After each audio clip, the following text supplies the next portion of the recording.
Well, yeah, please do not do that thing which you said you would do. In any case, hello everyone and welcome to episode 25 of Conquerors of Nolyn. You know what that means? It's been 1/4 of 100 episodes of this nonsense with your favorite, well, most of your favorite people. Some of them left earlier, but that's okay. Uh, Welcome everyone. Sorry for the little delay. Things are still being set up, as you can see on the screen. Today's game will be, as always, played, DM'd by me, yours truly. Drain F playing Drachdarin, Spacey Ian playing Falkan, and Denki 101 playing Kolarys, as you all know. So, yeah, everyone's kind of yeeted themselves away to go get water, snacks, other things that they get to enjoy, and I don't because I need to be talking the whole time. So, yeah, while they are gone and I'm doing announcements alone, I'll go ahead and play the intro. So, sit tight and I'll be right back with you all.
Coolio, we are back.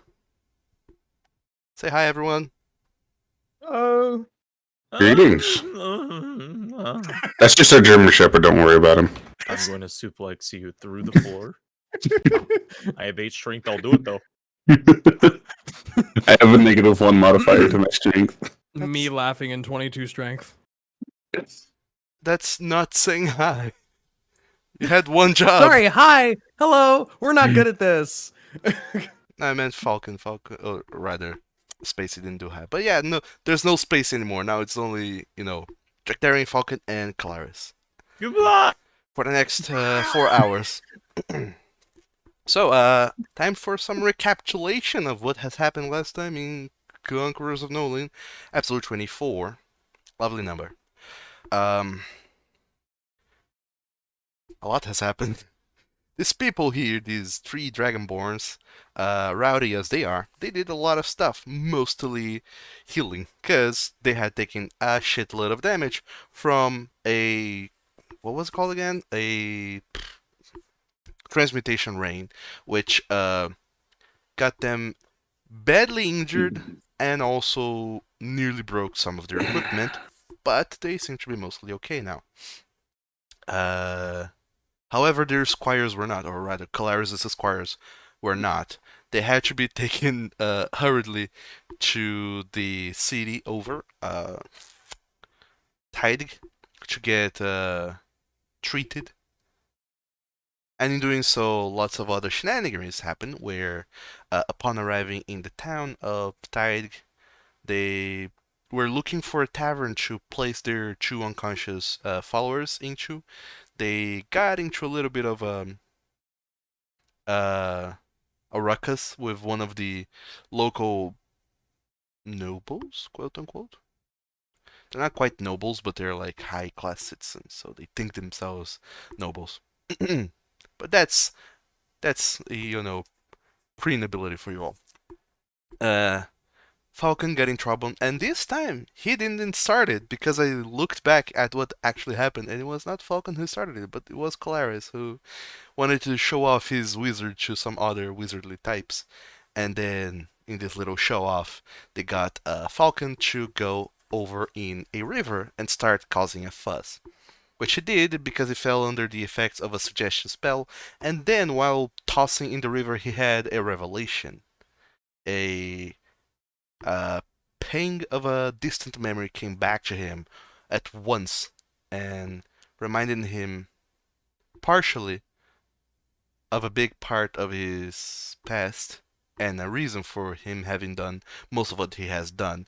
But he doesn't remember any of that. He just remembers that his cousin Cantus.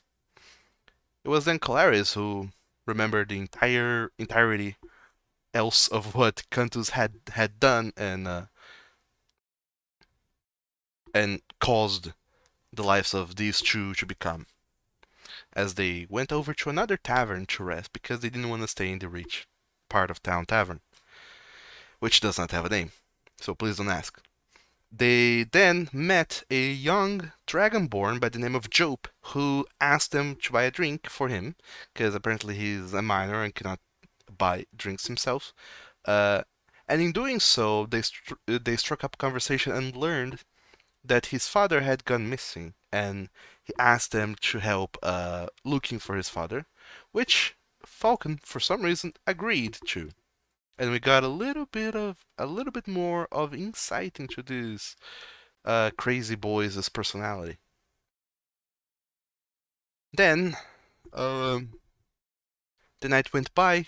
They put their squires to rest, rested themselves, and in the morning they went off to see about this missing squire, or rather, this missing father.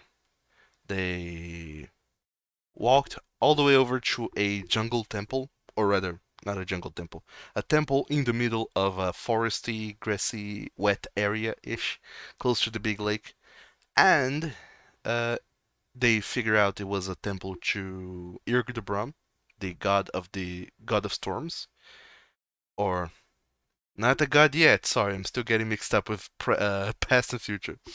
And here, his Irgdebrum is just a champion, but he's like incredibly powerful, so it's what they are calling almighties or champions. A temple built to him, which in the map looks dilapidated, but it's recent, I swear. Then upon getting there, they realized there was something in the bottom of a big pool, and Kolarys, seeing shinies, decided to dive for it, grabbed the shinies, and learned that the shinies was a ring in the hand of a dead corpse, a dead dragonborn, in the bottom of this pool, and by trying to grab it, this undead came to life, and then guardians of the temple also came to life, several water elementals, and then a big fight ensued in which Drachdarin almost went down several times, drank several potions, Falcons started to sling spells back and forth all over the place. Kolarys did the dagger multiple times. Several of his daggers just went flying everywhere. And in the end, they learned that this undead in the middle of the well, or the pool, was not an enemy per se, but an undead who introduced himself as being hold on. As being Vargrid. His last name is on the other page. Vargrid Neodontun, who is a noble from Madlanach who has met his end here, and also is the father of the boy who asked you guys to come searching for him. And that is where we left off in the last session. So, all three of you are front to front with Vargrid. He has climbed out of the pool. You see that the little wards around the temple, they are slowly lighting up one by one, kind of signaling how long it takes before a next wave of guardians come up to, keep pummeling you with water-based attacks. But you guess you have about some 5-10-ish minutes because, it takes time to recharge magic. So, what are you all doing? Or saying?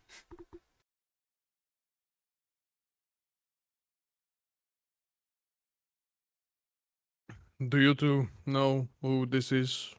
Because I'm not going to recognize any names. Right. This, I do believe this, dragonborn here, might be the husband of the woman I talked to.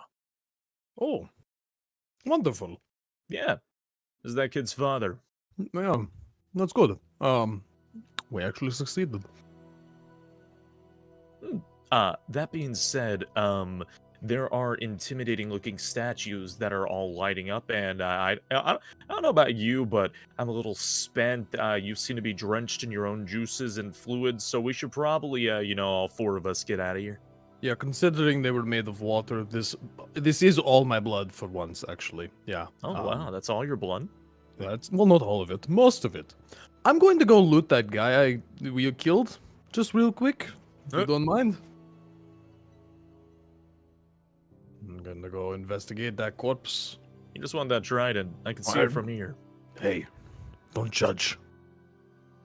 Yeah, okay. Okay, so you're looting the corpse of, well, the one, not corpse, there's no corpse left behind, there's a pool of water, and the stuff. there's stuff in the ground.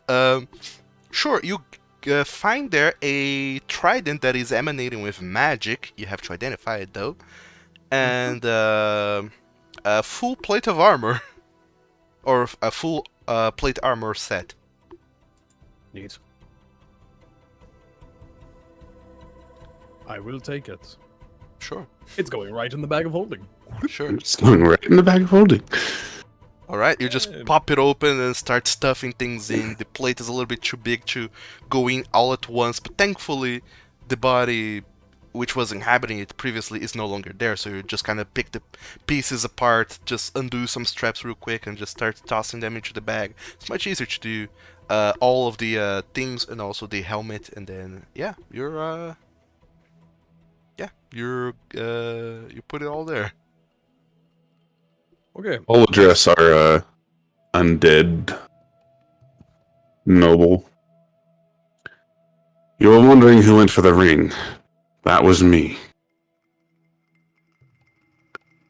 I come from a lower noble family, and I'm afraid they are in dire straits. I was hoping any kind of potential signet of a higher family could give me some leverage. I apologize. He looks at you with a very sullen, sunken face and just... You wish for this ring, then, that I possess? I wish for it no longer.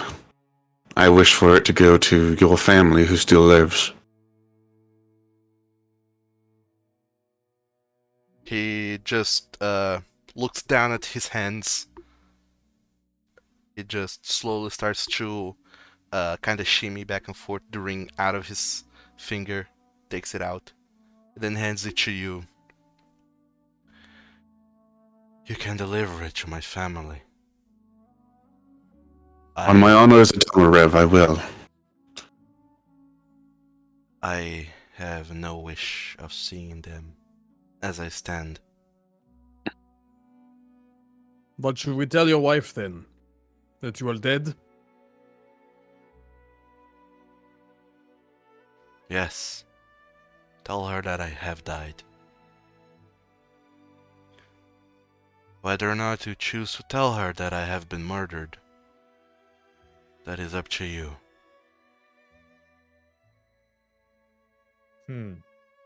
Uh, you sure you want to be wandering around here, though, in, creepy water territory? I mean, I know you're a bit on the deadish side, but, do you really want to spend your time here? No, I could not leave. Those water guardians were keeping me here. Oh, They well, let's get the hell out of here. They were too many, and they overpowered me. It was thanks to your arrival that I could escape. Let's go. I have to return to Madlanach.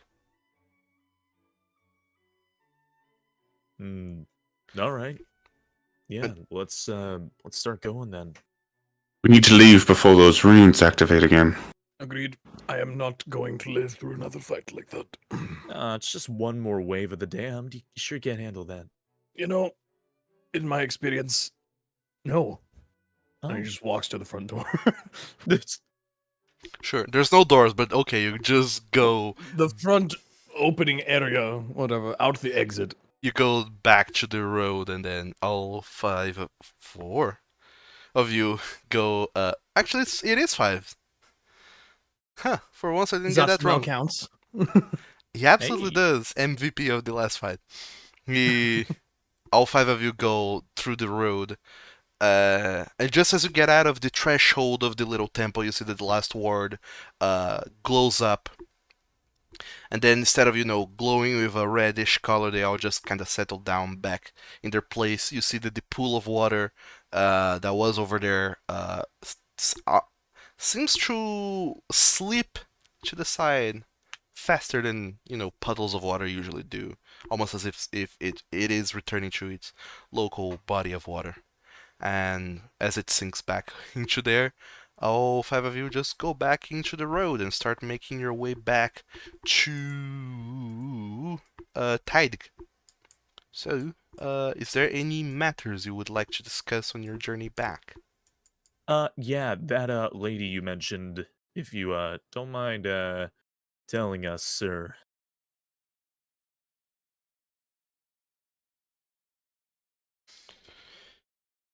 Ah, yes. Sonorai Oxian. It was by her hand that the order to kill me came.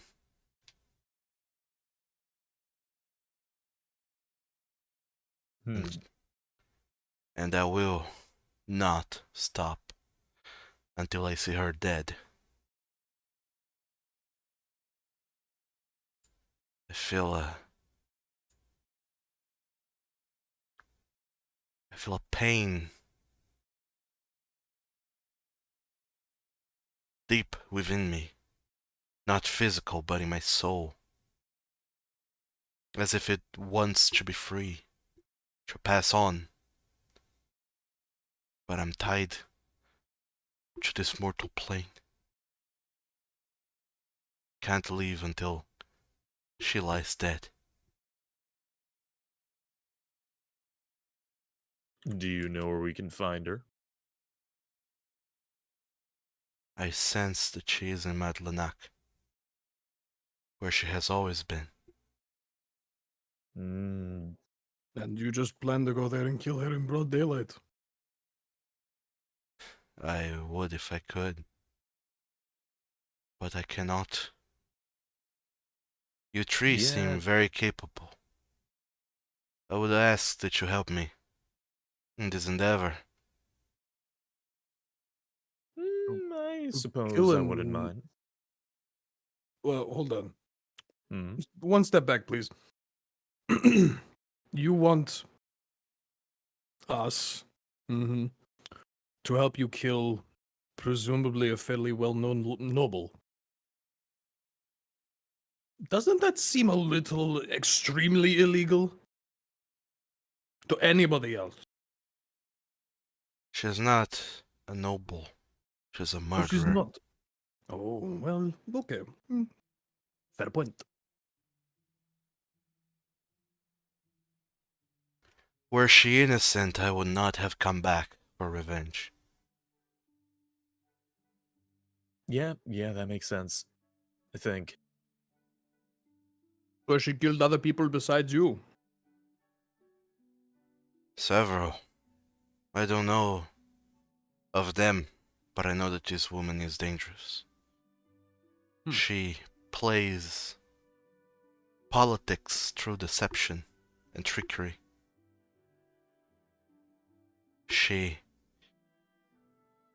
I managed to have my death arranged. She also has made many arrangements to try and break down other noble families in Madlanach in her hunger for power.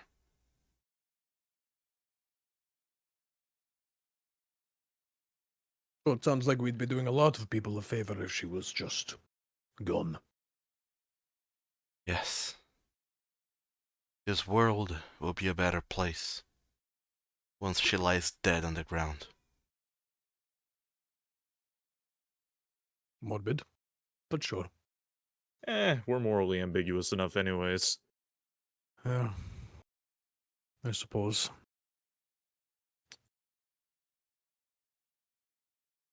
Well, presumably we will run into you again in Madlanach. I suppose. Yeah, do you need like a hood or something, Or a cloak, or... You guys said we lost the tailor. Oh, a long time from now, yes, technically. It's just a question. Like, maybe being undead walking around in broad daylight, not such a good idea. I could very well use new garments and equipment. I can only do so much damage using my fists. Though you maybe seem you like you should. did pretty good. You should probably stay with us or something. Then, if that's the case, don't want you, I don't know, getting in trouble or something really stupid happening.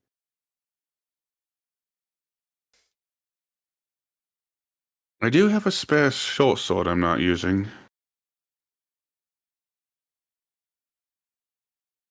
You likely would need armor too.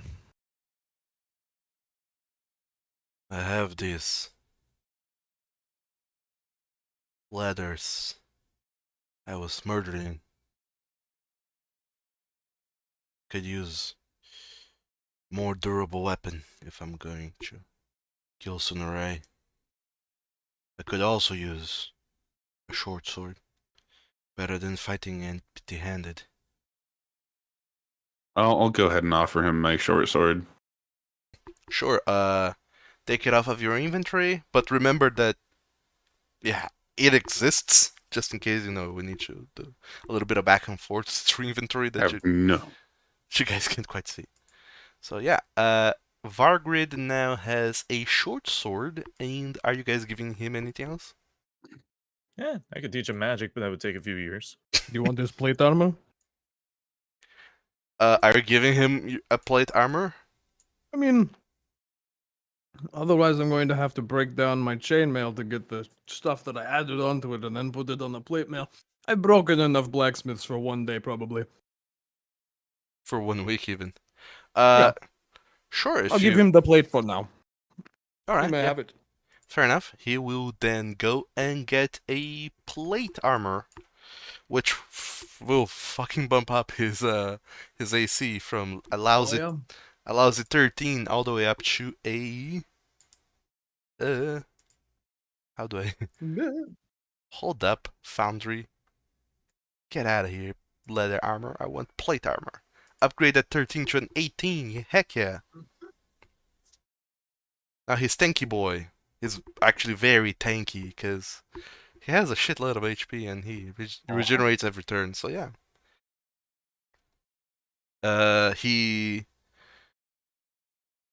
well, as you kind of go along, he starts putting on his plate armor very slowly. He grabs the short sword and makes a couple swings, and you see that for an undead that has been in the bottom of a pool of water for like over a month, he still seems very nimble and very capable of uh giving anyone a good headache.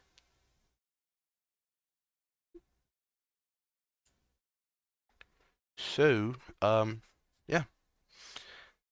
As you guys keep going along, he just turns to you all, still following, and says, "Staying with you all would be good. That will allow me to blend in a little bit better as I make my way to Madlanach." If anything, people do tend to look at me as like the weird looking one, mostly because I'm just huge. So you can just like hide behind me. They won't pay much attention. Yeah, that tends to happen a lot, 9 times out of 10. You can hide behind him all you want. He's like a walking shield. That's me. I saw that you have a little portable bag in which you store your equipment. Kind of awesome, actually, yeah. Yeah. If it ever becomes troublesome to have me around, I suppose I could go in there. Do you require air?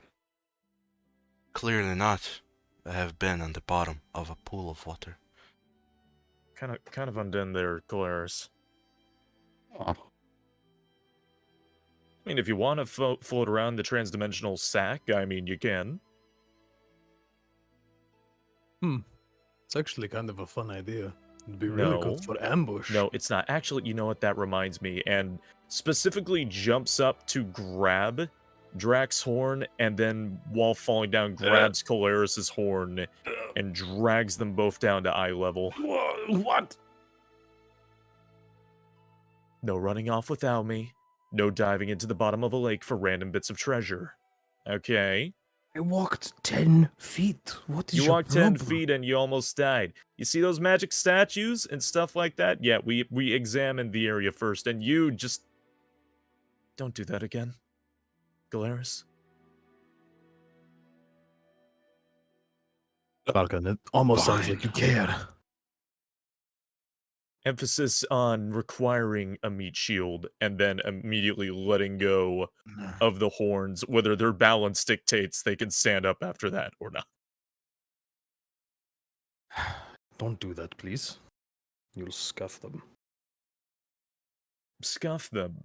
Didn't you pierce them? Yes, but How I did you pierce polish horn without, like, with a drill. a obviously. drill? A Yes. drill, and you didn't crack them. No. You didn't crack them once, you used a drill. Mm-hmm. What the f is a drill? Now you see. Not so advanced are we, Falcon? What? Who the hell pierces their horns? What do you mean, who pierces that? Are you kidding me? This is fashionable. Yeah, in like... Tribal. You whippersnapper. Oh, I am going to throw you into a tree. If you keep it up. A Don't tree? you have Oh. someone to be telling that their husband is dead? Yeah, Is that yeah. me eons older than him? Yeah, Um, technically we're eons older than him. I hate Yeah, time technically travel. Drac is just baby. No, no, I'm not. Rack is baby. All right, I'm going back to town to check on your dumb squires. You two are annoying me. And just starts walking his full stride length, which is long. Eh, Sure. Drachdarin, you just go on ahead, leaving your party mates behind. Well, not behind, but you walk faster.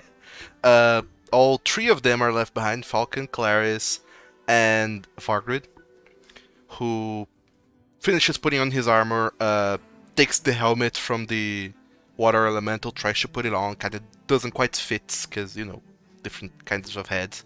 But as you're walking along, you see that he has an extreme amount of force, which he's using to bend the helmet back and forth into a more suitable shape for his head, and also trying to put things over that so it covers his face.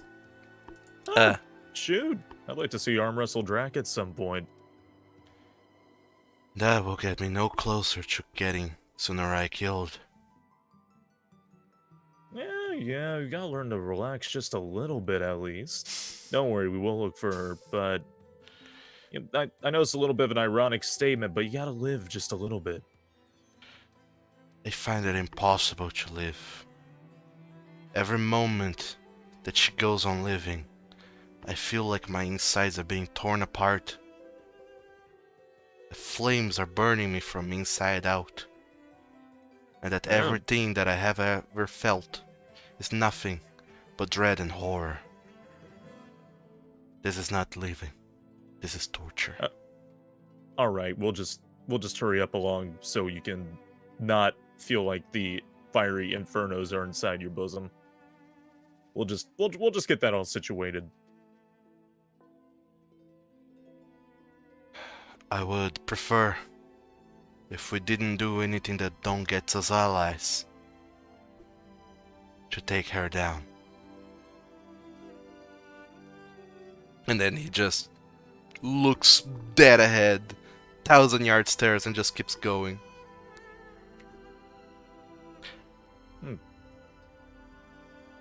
Almost as if he has no soul. Well, interesting party, Kolarys. You're the one who went and talked to the child and the mother. This is your mission, sir. Yeah, you're right. Give me the damn ring. What? But... no. We're giving it to the lady. I know. I swore on my house. This is my mission. We're giving it to the lady. We are. Falkan looks at you dead in the eyes and says it a third time.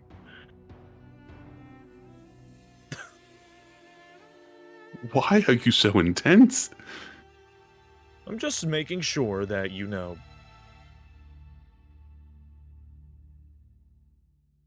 What, you think I dove in there for my sake? Yeah, no, until I told you.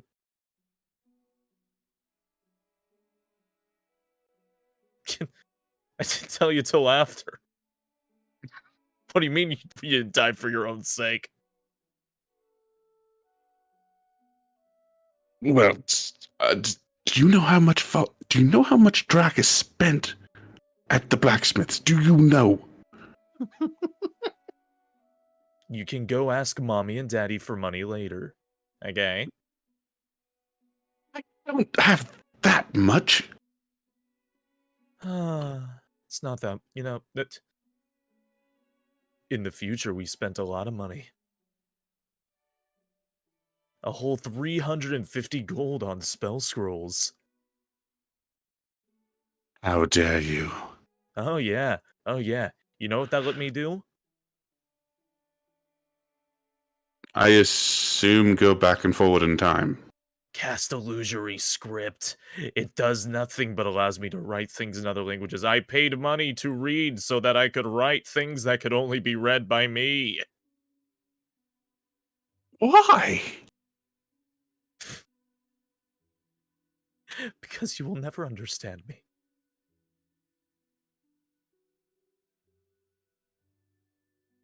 No promises on the diving in the water stuff. Don't do that again.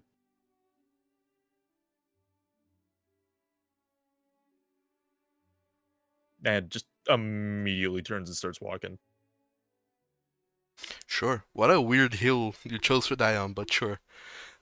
You all, by the way. Yeah, it doesn't take too long. It's like an hour-ish walk from Tide. A couple hours at tops. But you kind of press on as soon as Drachdarin starts striding faster. And then you get back to this town. It's still the middle of the afternoon, and Everyone's going on about their businesses, just like they were last night, except that it's morning now, or rather, the sun is out. But other than that, everything seems the same.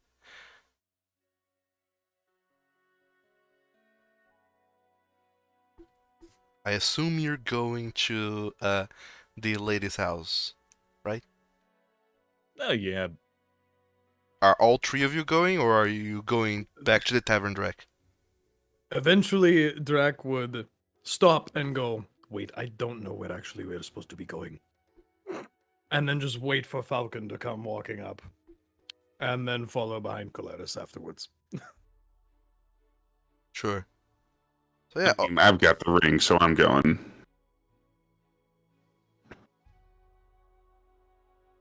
um,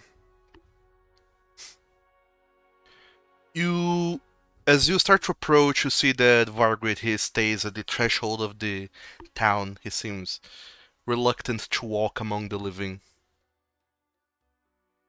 That's fair. and he just kind of signals you all. I'll rejoin you when we're back on the road. I would prefer to avoid making them uncomfortable.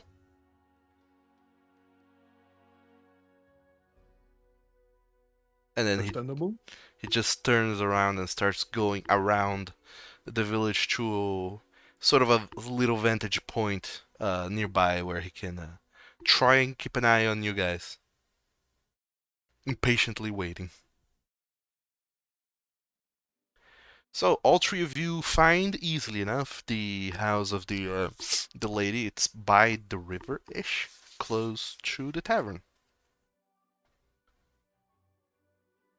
You get back in there. You see that, much unlike in the morning when you found the house, an absolutely dreadful place. All the windows closed, the air kind of stuffy, and the woman kind of down on her luck kind of look.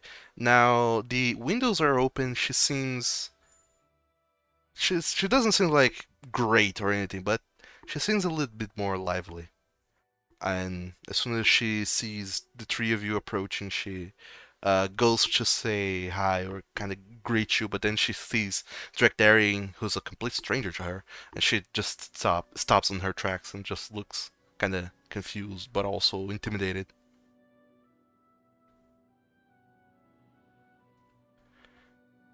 Um, you're back. Did did you find him?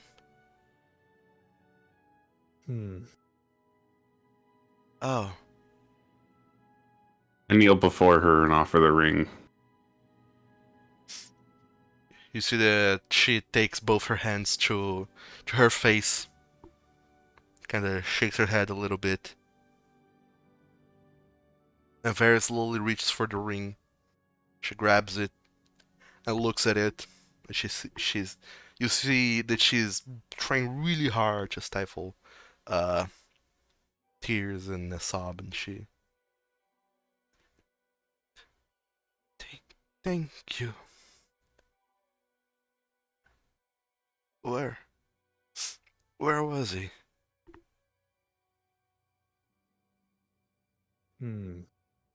Well, admittedly, where you told us.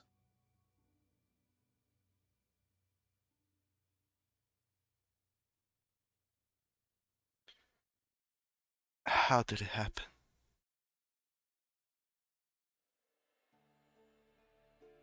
I don't know if it's in my I don't know if it's in my right to say. He, he was my husband. I deserve to know. He was, but I'm not sure I'm the one who deserves to tell you. Do not hide this from me. Please. I need to know. Your husband was attacked by, well, these big statues They summoned these water-like creatures. Almost took out our friend there. The big guy.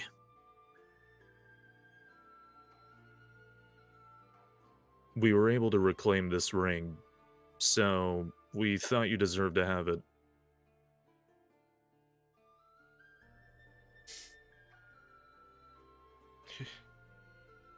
You went to get blessings for us to travel. And instead, they turned their back on him and attacked him. Seems rather strange for a temple to have such defenses. Especially one that old.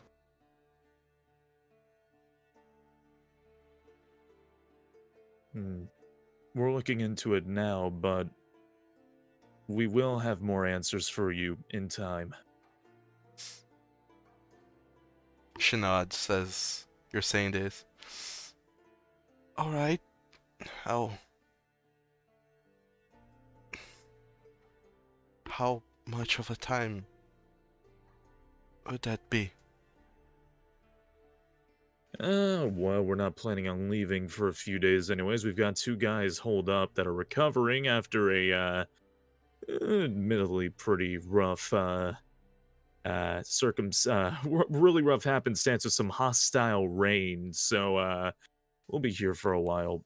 We're going to go look around and find some information that we've learned. Well, I was waiting for some manner of news or information of what happened to my husband before deciding to move on. I had planned to take my son and go sail just as he would have us do. To Hosenfell, away from this madness. When were you planning on leaving? I wasn't. Didn't have any money left on me. All that we had was with my husband, and he went to get the blessings for our travel, and when he never returned, we also were devoid of anything we had. But now, at least I have this ring. I think he would prefer to see us safe, rather than keep old mementos. I'll procure funds to keep on traveling, move on, and not look back. Should have done that ages ago. Well, it'll be better than being holed up in whatever this place is. That being said, we will come see you before you leave. Well, I would appreciate if you came by. What Falkan was it? Yeah. Thank you for doing us this favor. I have no way to repay you. I know that you said you don't want to take any money from us, and I don't have any to offer in any case, but I would like to offer you whatever I can. If you need a place to stay, you can stay at our home. It's not big, but you can stay here. And if I can offer you a piece of advice, I don't know what you're planning to do, but from what Job had told me, you came from the north and are planning to keep going down south. I would recommend you don't. Just turn around and walk away. This whole thing with the nobles is madness, and it'll be the death of you if you meddle in their affairs. Don't trust the nobles. Stay away from them. Ma'am, I am a You see that she kind of lifts up her face a little bit and looks at you, trying to look deep into your eyes and kind of search for answers within your whole psyche. I give her all the eye contact she wants. I ain't backing down. Oh. What is your house's name? Delmarev. She looks at the two of you, Falkan and Drachdarin. Are you nobles as well? Eh, I elbow To a Falcon lesser in the extent. shoulder. to a lesser extent. And you don't have to worry about the whole us dying thing. I've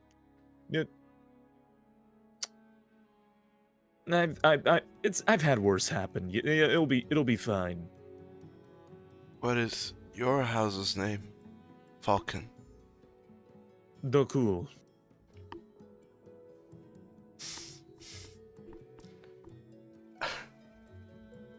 I see. I am from Madlanach. That's where I met Vargrid. That's where he's from as well. I've spent my whole life seeing nobles come and go, do as they please. Treat us lesser folk like we don't even matter.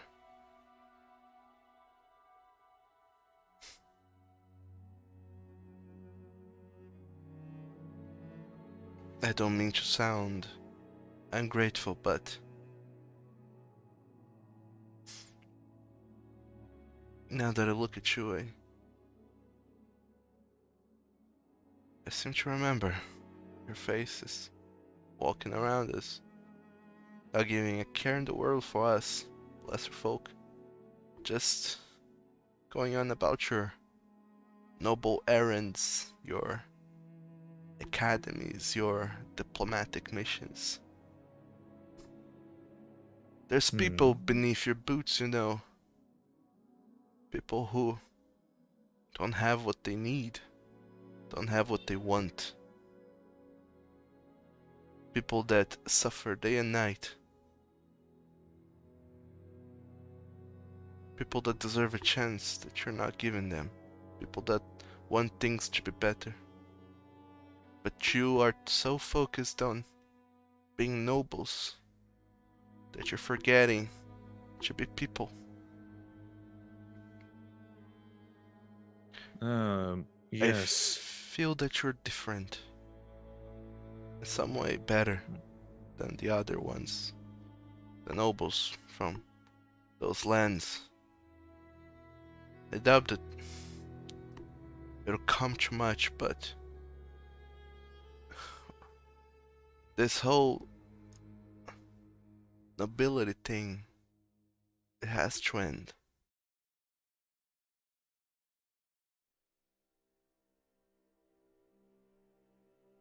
Truthfully, I'm just a little bit more pissy than the others.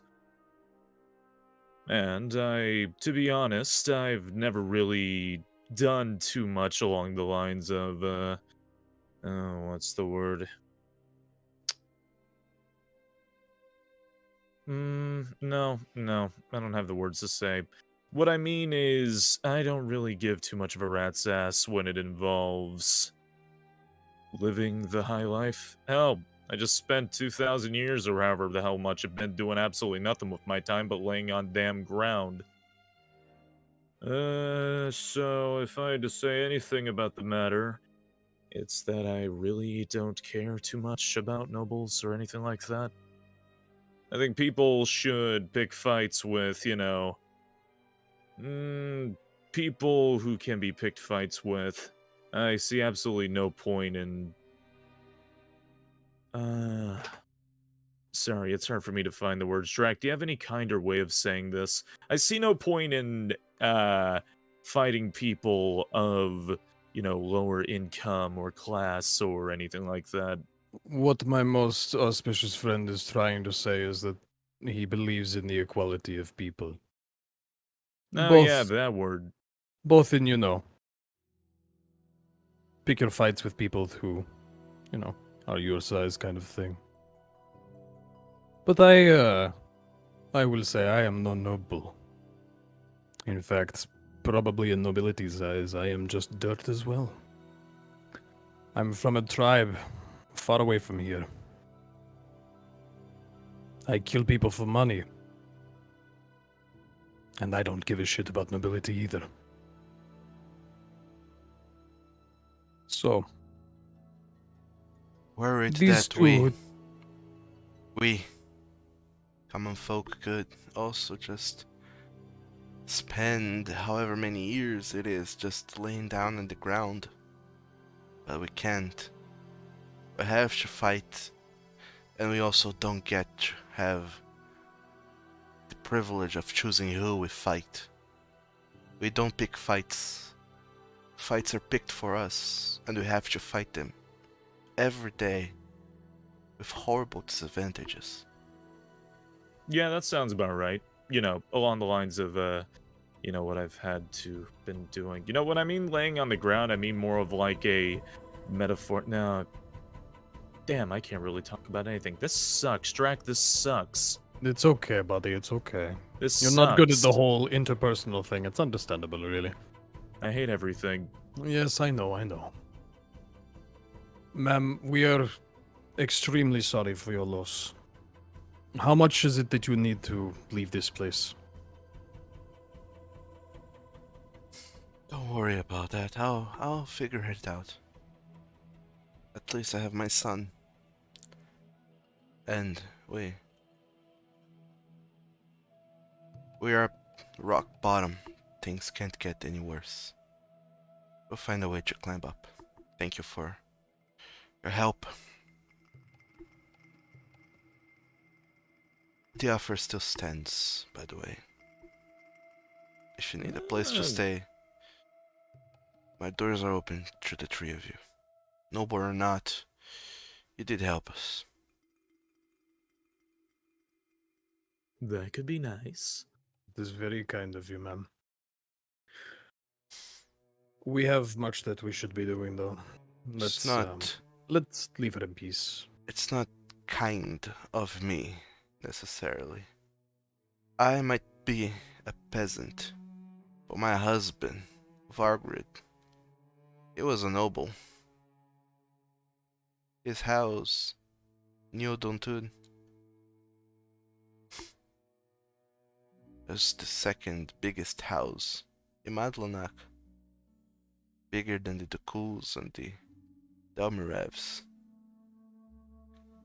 He relinquished it all for me and our son, because he believed that we should be free to do as we please.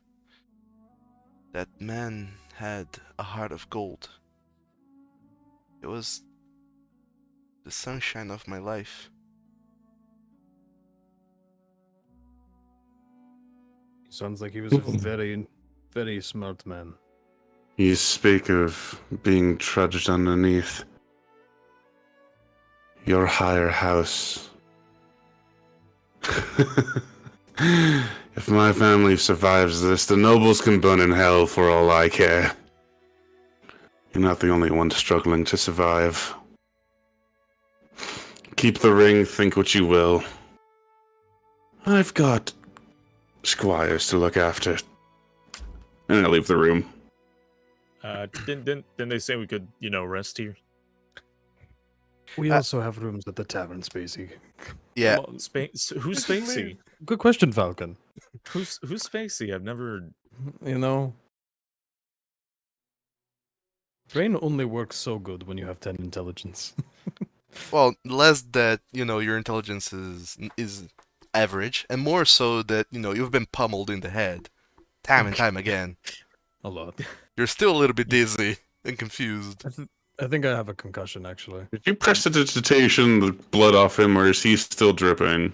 You see Soaked. Falcon wipe a tear from out of his eye. He pulls out a backpack and reaches in, and he pulls out a book and just puts it in your hands, pats you on the back, and walks out. And you have now a book in your hand, Drachdarin, a sad widow in front of you, and the lingering taste of iron in your mouth, no matter how much time passes. Well, it was lovely meeting you, but I need to go find somewhere to not be covered in blood. I would hate to dirty your doorway with my presence any longer. Literally. And he just turns around and starts walking away, little like drips of blood here and there. Sure. She doesn't say anything, she just lets you go, and she just kinda stands there in the doorframe, looking at the three of you leave, and when you're sufficiently far away, she finally turns down to look at the ring, and then you see that she turns away, and you finally hear muffled sobbing. As you move back into the tavern, Catch up with Falcon on the way and smack him on the back of the head with his book. First of all, take your book back. It's now covered in blood. Enjoy. Plop. Prestidigitation. Uh-huh. It's little sparkles as it cleans. And I'll pull out the bag of holding, grab the cleansing stone, and do a similar thing, except not as sparkly, and also blood goes everywhere, basically. Prestidigitation, the blood as it gets everywhere. No, I can just do this for you, you know that. Nope. I mean, how much surface area can you do that with? Smart boy. It takes multiple casts. Yeah, or I could just use this rock. Thanks. That's a weird rock. It's a cool rock. Is that what you've named it? No, it's a cleansing stone. But I don't tend to name the things that I get. You know, I had someone else ask me about this a while ago, too. I don't understand why you people name inanimate objects. It's strange to me.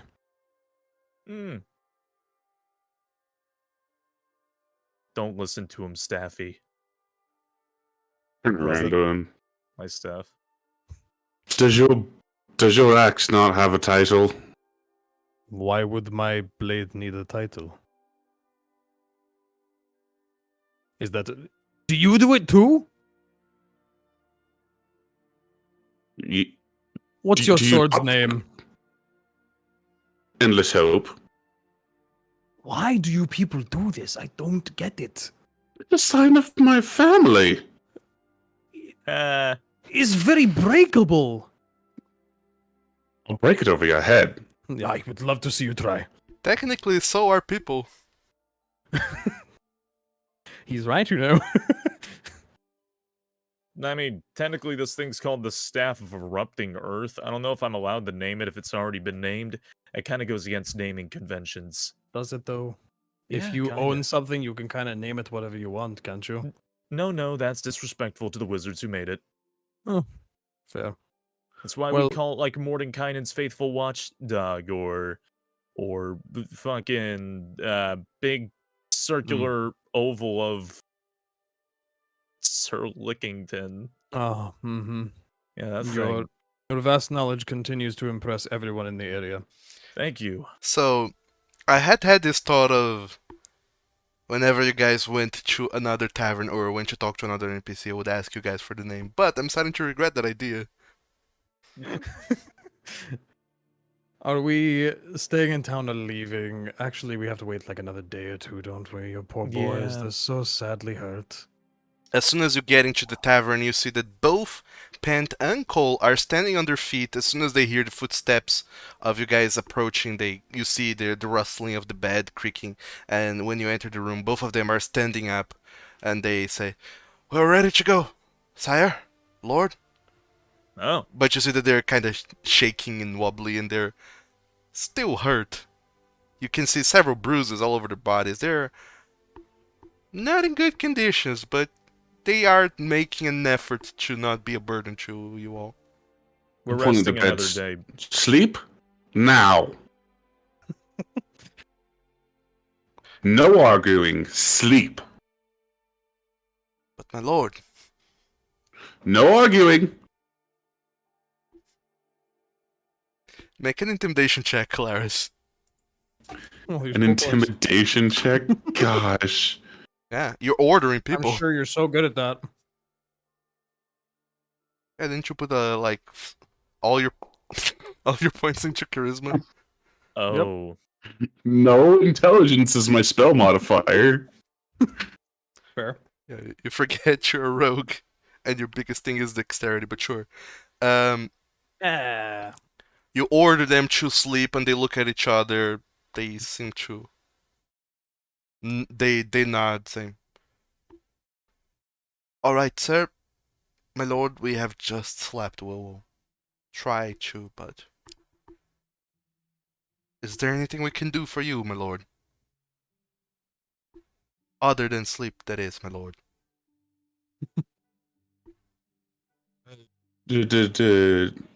Drac, did you not craft some armor for them? I mean, I patched up their armor. So See if it still fits. I'll pull 2 sets of armor out of my bag of holding for them. They seem to look a little bit excited, thinking that you're all about to depart, and they kind of start to put on their armor sets very excitedly, but they wince and groan in pain all the time throughout, as you know. Don't exert yourselves. We're not leaving. I just want to make sure that I didn't misguess how big you two are. No, my lord, it is perfect, my lord. We're ready Oh. to go whenever you No. want to. No, Oh, nope, good God. nope. I'm going. I'll just walk over. I'm going to put one large hand on Pent's shoulder. He winces. Oh. Sit down. Neither of you are to leave this room until you are well enough to walk without looking like foolish drunks. Is that any way to serve a noble? You don't look half presentable. They look at each other and they realize that indeed, if they were to go out like this, they would be doing their work of being your squires, but they would also be tarnishing your name by making other people think that you don't treat your squires well enough. So they nod and says, "All right, so we'll rest until we're good to serve you again." Better. And just look back at Kolarys and Falkan and cross my arms and just... they do need to learn a couple things. You should be a little more firm, Kolarys. Just a Kolarys little just defending bit. himself. You are too soft with them. Young soldiers need to be whipped into shape. And if they are to be knights one day, then they will need all the whipping they can get. Oh, you can Saying they whip me whipped any you day. a lot. Immediate, full body backhand to the back of Kolarys' head, the full body motion.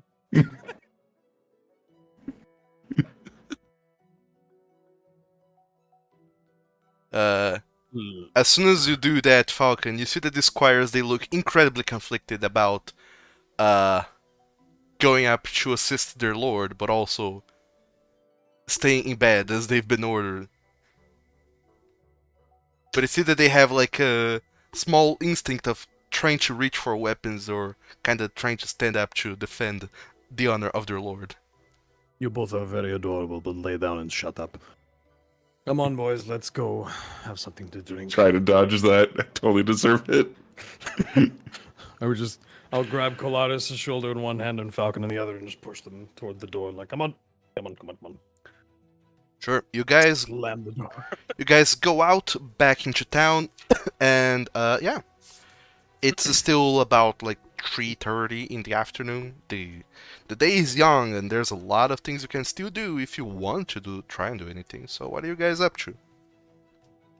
As you sense a looming presence watching you from a distance.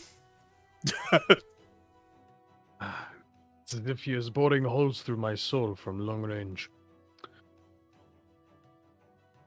Okay. Well, there's not a lot we can do today besides rest and maybe get some errands done. If you two need to do anything, we should probably leave tomorrow. Those two are still going to be hurting tomorrow, but we should probably keep moving. We don't want to be sitting anywhere too long, in case a dragon does come swooping out of nowhere. Yeah, that would be, important. Is there anything both of you need? Because I just need a bath and to sleep, basically. Maybe a few blank scrolls would be a good idea. Maybe. We can go see if they have any shops for that here. Yeah, okay. You know, did just come out of a fountain. Right. I didn't want to dirty the fountain. It's standing water. And you happen to fly above it most of the time. Have you ever tried to swim in heavy armor? Just question. Doesn't No. work. It does not work. He just kind of like bounces on the spot a little bit and just the shook of armor is like, it's bad, not a good idea. So I try to avoid, the whole swimming thing if I can. Kind of turns more into walking at the bottom of the lake kind of thing. Handy in certain circumstances, but generally a bad idea. We do need to teach him spells. I don't think you can cast magic. No, I'm not one for the books. I'd rather just hit them really hard. But then you can do stuff like this. I'm going to use Alter Self and make myself look like Drac.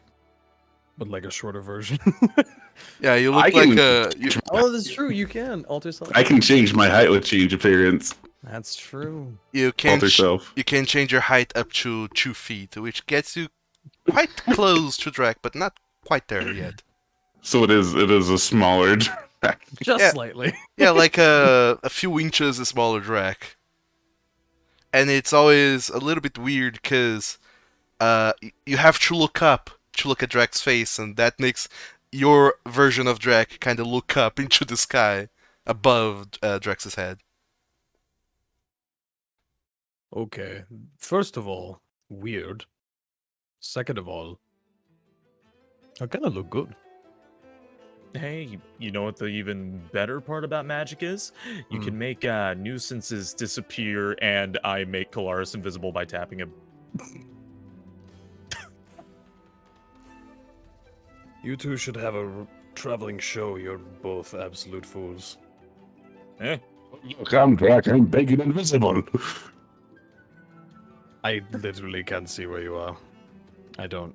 You're just a disembodied voice now. It's kind of weird. It's weirder, actually. Look, Falkan, you go shopping. Kolarys, you can either hang out with me or with your best buddy here and go shopping. But I really need to stop looking like this. So I'll catch up with you two at some point. Oh, Yeah. Falkan, did you ever learn Identify? I don't remember. Oh, actually, yes, I can cast Identify. Because this trident is kind of putting off some strange vibes. I'll need you to look at it later. Just know that it's going to cost about 100 gold to cast Identify. It doesn't cost gold. You need to have an item. Drac glares. I'm just using that as an example because it's 100 gold pearl. Okay. Identify is a ritual spell. Yes, it is. It's free. Even as a ritual, you still need to supply the material components. That's true. Yep, a pearl worth at least 100 gold pieces and an owl feather. Isn't magic fun? No, it's expensive. And Kolarys complains about me breaking blacksmith shop. You only complain when I broke the blacksmith. Ew. Oh, Broke that's right. two. You're standing right in front of me. I didn't break the second one. I used their stuff. He's not broken. It's fine. Their smith is just small. That's all. Oh, I'm Drac. I'm big, and I can't fit in the blacksmith. I can't see you, but he just turns around and goes back inside. Yeah, you know what? I don't even think we have the money to really spend on loose scrolls right now, anyways. So, what are you guys trying to achieve with the rest of your day? Drake just wants to clean his gear and rest and not be at 17 health. Sure, that's easy enough to do. How much money do we have, Drag? I don't have any money. Okay, Kolarys is the treasurer now. Let me double check. Because D&D Beyond might... I have a bag of gold that doesn't... it's not worth anything. You can tape it to your armor, make it really, really shiny. Yeah, sure. I'm Drac. I don't like naming my weapons, and I don't want fancy gold armor.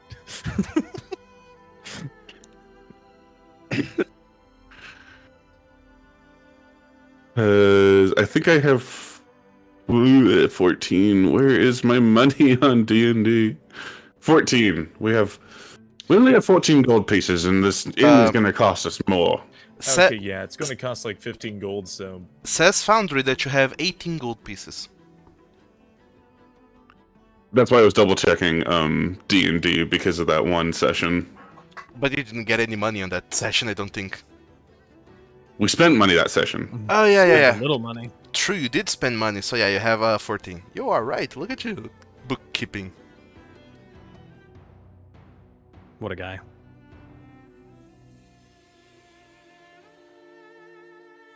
So maybe we have to spend the night at the peasant lady's house then. It might not be a bad idea. How the hell are you supposed to make money out here? You guys... Define. Oh, that money from the Hydra. I mean, Falkan did give half of it back. Eh. Where's the other half? Well, I spent a good chunk of it. Oh. You know, I haven't really brought this up before. I'm sorry for only mentioning it now, but I can actually write down spells and just spell them if we're that short for cash. We just need some money. What, like peddling spells that you know? Yeah. Yeah, that's one of the things I can do. I can turn 25 gold into 100 gold. That's just part of what I do. Like, you Really think I just make money from nowhere? You think I learn all Yes. these spells for nothing? Yes. No. Have you seen some wizards? They're rich motherfucker. Oh, trust me, I know. You remember our good friend back at the tower? Oh yes, the one with the exploding owl. He was loaded. What's up with that owl? What do you mean, what was up with the owl? Still can't get that out of my head. It exploded. Look, Beaker was adorable. Was. Is. It's a familiar. It comes back, like your bird does. Will be. If Oh, Beaker God. exploded in the future, does that mean Beaker is alive now? Wait. No. If No. Beaker explodes in the future, and I'm not there yet, but will that mean Falcon. that I get there eventually and then blow up Beaker? Falcon. Huh. He gave you a book to read. I hit him with it. It I was gave a it book back. it was a book on Underdark Insults. I can't believe read that! it. Fine, let's just go find somewhere to relax for the rest of the day. We'll come collect your squires in the morning, and then we'll be out of this town. I lean over to Falcon. I thought you gave him a book to teach him how to cast prestidigitation. I might write it later. I do have like just a blank book. I mean, well, no, it's not even blank book. It's just book. I just have a Book. I just have a thing that says may contain various information. Like, oh, okay, well, what the fuck's inside of it? Thanks An to encyclopedia. It just says book. A book might contain poetry, historical accounts, information pertaining to a particular field of lore. Like, it just says book. You know, I actually have a shit ton of books. Accounts. Does that mean it's accounting for future events that haven't happened yet? Meaning it's a fortune teller's book? I mean, I actually did raid this library once in the Feywild, whatever the hell that fucking was, and I've got like 12 books that I'll just say oh my god, I have the future. You may not want to sell any of those to people in the past. Yeah, I probably shouldn't. That seems really dangerous. Yeah, actually, in hindsight, these books are kind of dangerous now. Maybe I shouldn't. Maybe just keep those. them in the backpack. Maybe keep those. Oh god, no. Sorry, what did I miss while I Oh, was just looking up the rules? Absolutely nothing. Just Just a realizing very- something critical. We just had a Back to the Future realization. Don't worry about it. Oh yeah. You don't want to give in the winning lottery numbers to anyone. Yeah. Yep. Yeah. That's basically it. You have Right. lottery books? Oh. What's his lottery? I'm not sure of this. Shall we mosey on then? People wasting money. Don't worry about it. Okay, so Falkan, Cloud. Falkan, if you want, you can spend the rest of today crafting a spell scroll to try and sell it if you want.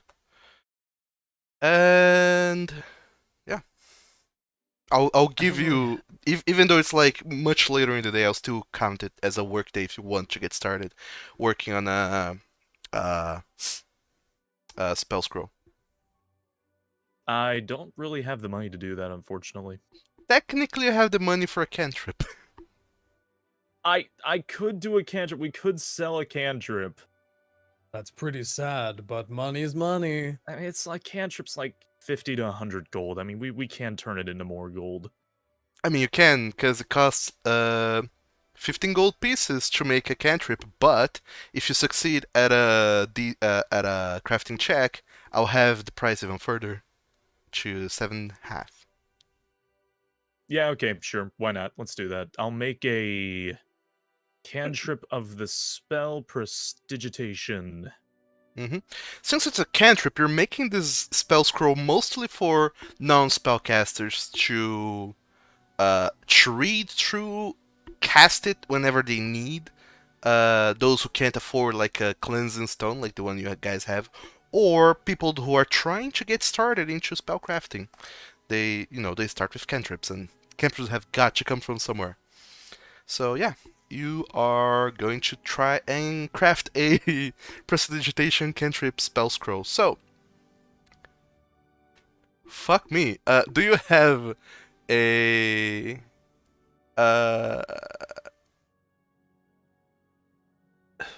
what proficiencies do you have?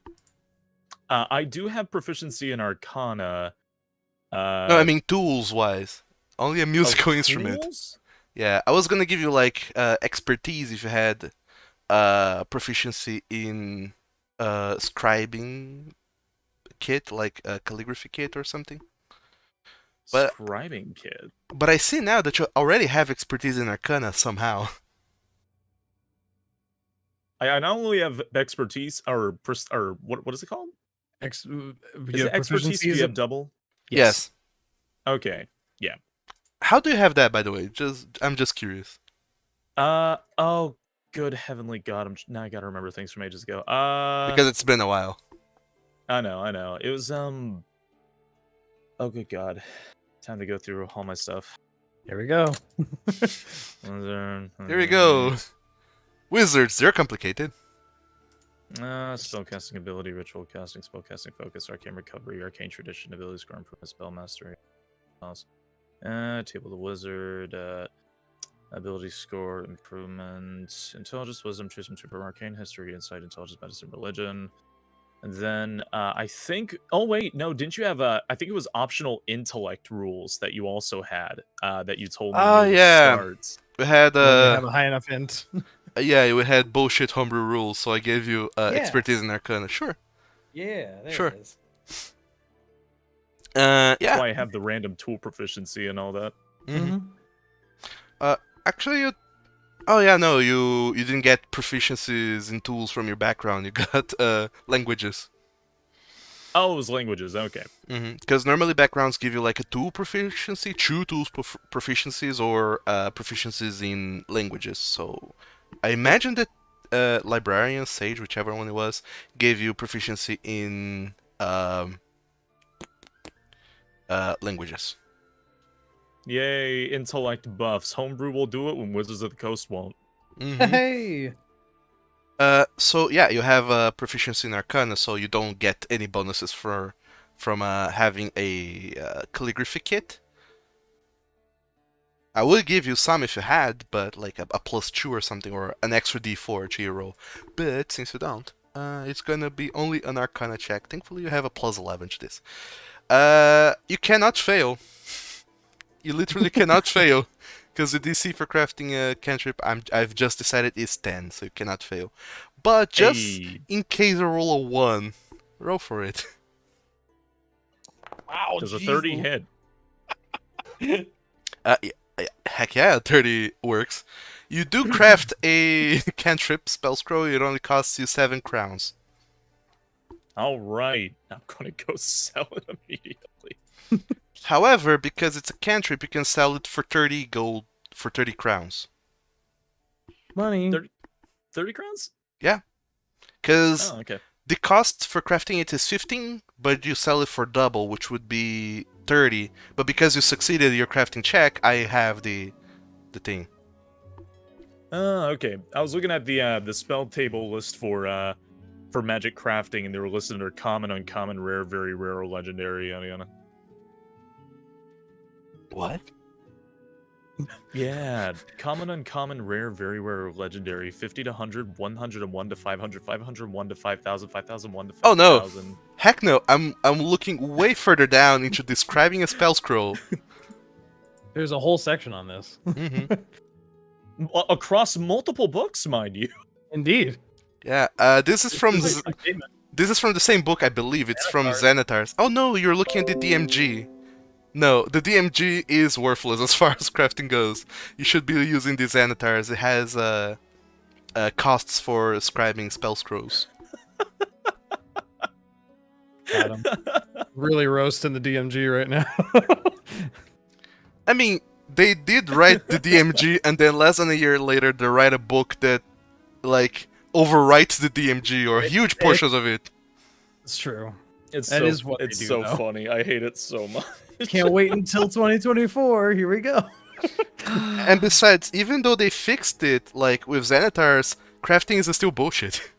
Yes. Did Akasha's also add addendums? Small ones. But in any It's case, more like clarifications. in any case, you take the remainder of the day crafting a spell scroll for 7 crowns, and you can sell it whenever for 30. I won't even ask for a check. You just can sell it for 30. Unless you want to roleplay it out. No, it's okay. I throw the scroll at the wall and it explodes into money. It explodes into money. You prestidigitate money. It's 23 gold. Here you go. Right. Nailed it. So yeah, that's a thing that happened. So that's it for Falcons' night. What is Kolarys and Drachdarin doing? Sleeping. If anything at all. Drac probably would have just found somewhere to bathe. And probably just spent the evening polishing his axe. Easy enough, by the way, Lude. This town is on a river, or... Only because you made it that way. I mean, you could have said sharpening, but... No, he's polishing. Weapons need a lot of different kinds of care. Do you have the oil for that, or do you need some help? I have 2 bottles of oil of slipperiness. I don't need any oil help, thank you very much. Easy enough to to bathe and clean yourself, because this town is built on top of a river. There's a river that kind of crosses the middle of town, so yeah. Plenty of people bathe themselves further downstream in the river. Further upstream, people, do other things. Like fishing and such. And, yeah, you clean yourself, go back to your cellar. Are you staying in the tavern, or are you staying in the house? Do we want to not spend money? Up to you. I mean, not spending money is nice. I like not spending money. We can go intrude on the poor woman's space, and Drac will probably have to sleep outside, but that's fine. We can't. No. You need like sleeping conditions. I have a bedroll. How much? Okay, how much was the gold to sleep here again? You paid a... Ooh, how much was it? I think it was 1 crown for the bedroom, and then half a crown for the cellar, I believe. Oh, please, that's nothing. Drac, you're sleeping inside. Cool. Sleeping inside on the bedroll. It's better than There there's was- birds gonna peck you. Oh yeah. Owls. I remember now. You spend 4 crowns total because it was you rented 2 bedrooms, one for Job and one for your squires. So that was 2 crowns. Then half a crown for the cellar, and then lunch, breakfast and dinner all together cost you also another 1.5 crowns. Okay, yeah, I can literally just make more scrolls later. Let's just sleep inside. Sure. Okay. Since you're not paying for Job's bedroom anymore, it's only 3 crowns for the night. Great. So, yeah, that'll leave you possibly 1 gold, 1 crown short of being able to afford crafting a first level spell scroll. But, in any case, Drachdarin and Kolarys, the 2 of you can also work, find work around town. There's always people needing things done who are willing to pay a quick penny for whoever. I'm willing to do whatever. If you need something lifted, Drax Sure. got you covered. So, is that what you guys are doing? I'd rather just pickpocket someone. Well, you go do that. You go do that. I'll go, I don't know, not be bored. And that really is like an Octopath Traveler moment. You have a lawful way of making money, and then you have this asshole. Right. valid. Falkans is bartering. Drachdarin is working. Kolarys is steals. He's working. Go hang out on the He's- rich side of town and watch for someone who has a hefty coin purse. I mean, I'm not He's helping working you. in his own way. Sure. There is like rules for crime. Let's see if it's complicated enough. Oh boy, it sounds It is. It sounds complicated. There's not only is complicated, but there's also a complications table. I don't want to deal with that right now. So I'll just say it's an easy thing. So Drachdarin, you're working, right? I'm working. Cool. Yeah, you can go ahead. Work. That's what you do. You can go ahead and make a athletics, acrobatics, or performance check. Or intelligence using a set of tools. I wonder which one I'll pick. Go for it, my man. Intellect, right? Yeah, uh-huh. That's exactly it. You did it. Yeah, you're gonna Ta-ta-ta. practice smithing. Yeah. 21. Cool. What Athletics, please. does the rule says? If you roll 21 plus, you get a shitload of money. Let me make some quick. 2 plus 25. That's 27 gold pieces divided by 5 because you're not working a week. You're working 1 day, so you get 5.5 crowns. I'll take it. Because boy, oh boy, are those sailors surprised with how much fish you can jog up and down the river. What I do, I lift things and I kill people. Yeah, people they need a little bit of help, kind of pushing the boat around as they go in their nighttime fishing. So you don't get to dine with your friends at all. You're out most of the night. You just come back to the tavern at like 2 in the morning because you were out fishing for frogs or whatever, and people need your help hoisting the little boat that they're using, all the equipment, going in, going out, doing all manner of crazy stuff, and you do all that, and you manage to get yourself paid a lot because those fishermen are very happy they hired you. Kolarys, you're doing crimes, right? Yeah. Crimes. Dope. Cool. Crimes on rich people. Sorry. So the rules for crime, as is on Xanatar's book, says a character must spend 1 week and at least 25 gold pieces gathering information on potential targets before committing the intended crime. So let's not do that, and instead just roll a sleight of hand check. He's My pickpocketing. God, that's so obnoxious. I mean, their rules are more about like organized crime, like Mhm. planning heists and shit like that. Cool. Yeah, you go ahead and do a lot of pickpocketing and all that nonsense. So you also get 5.5 crowns for alleviating some poor folks of their belongings. Actually, you know what? Crime is dangerous, so I'm gonna have you roll a challenging thing here to, make your life a living hell. And Okay. if you succeed, I'll double your reward. Why not? So, this is an ability check, and this is going to be proficient with complication. So roll 4d8, and these dice can explode. That's rude. You can click that. 40. What? The last one on the chat. 4d8, proficient with complication. Look at you, you managed to beat the DC by 2. Had you failed this, there would have been consequences. So instead of 5.5 crows, you get 11 crows total. Crowns total. Hey. From, committing crimes. Crimes.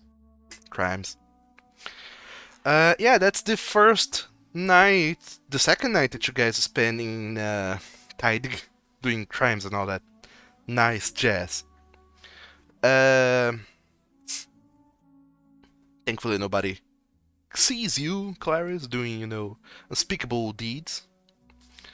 And all of you have a very comfortable night in the cellar until 2 in the morning when Drachdarin comes, plops down, starts snoring and shaking the whole building. I can't help it. I snore loud. Morning comes by. You check on Pent and Cole. Once again, they try and get up.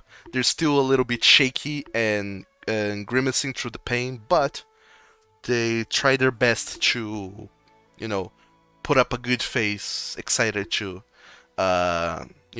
keep on traveling and do things. But you see that they're still tired and could use another day of rest. They both have one level of exhaustion each. Oh yes, you all also go ahead and can take a long rest. Long rest, please. There you go. Tired of looking at having 1/3 health. Oh, so much better.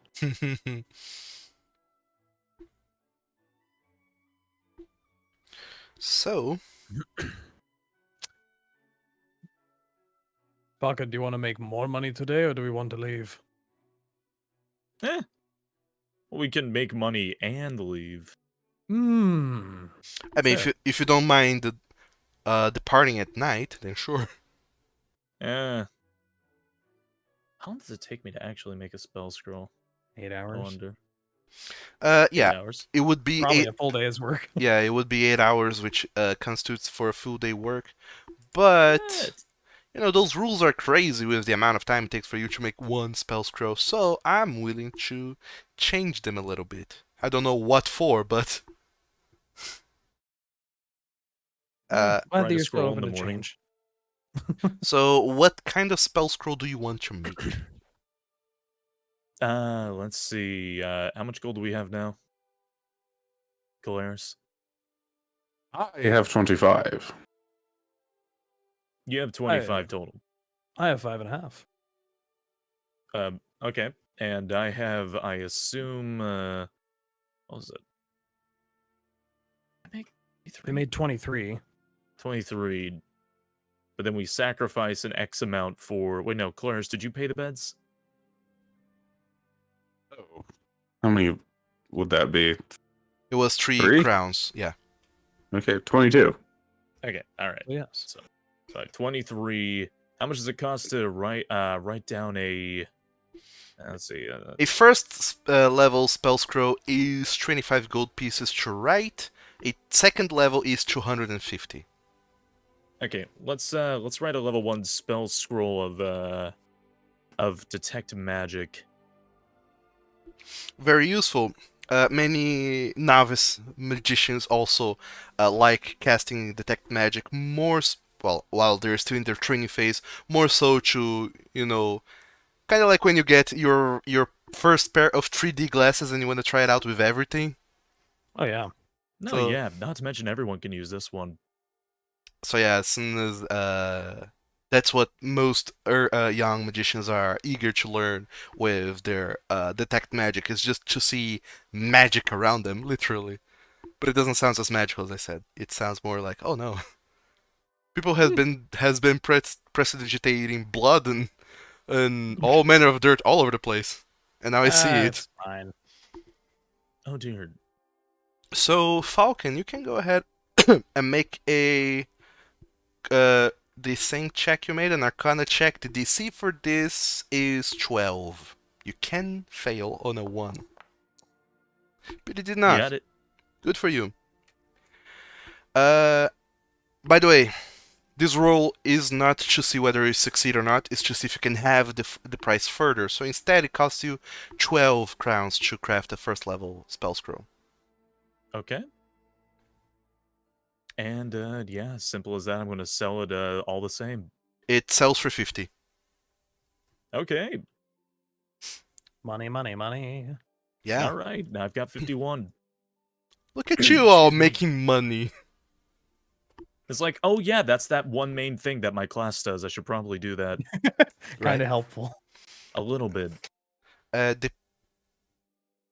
Well, technically some people would say that it's much more lucrative to go adventuring, because you can find magical tridents and other shit, which you have not yet But- identified, by the way. Look, it costs money to identify things. Sure thing, Mickey Mickey? Mouse. Don't you skip the component if you do it through a ritual? No. By the way, casting the identify does not consume the jewel that you're using, the pearl rather. You just need that. You just need to have it, and then you Oh. can use it again and again. It does not So that consume one time I that. used identified. Wait, It does not disintegrate the pearl. Oh Nope. well, shit. Then you Well, should if I have still it have still. the pearl, then You should Yes, still have you that would. pearl. There you God, go. I hate magic. All right, sure. You know what? I'll cast identify Yeah. as a ritual. Falcon decides to never again cast a single spell, and he becomes an alchemist. That's the I only mean- way you can use your intelligence build. Sure, That's good you're money. gonna identify the trident then. Sure, it's you can either cast a spell and do it fast, or you can just go ahead and do a ritual. Yeah, don't take long. I'll just do the ritual. Sure. You identify this as aptly named, how is it called? Trident of the Water Guardian. This is a Oh. +1 magical weapon.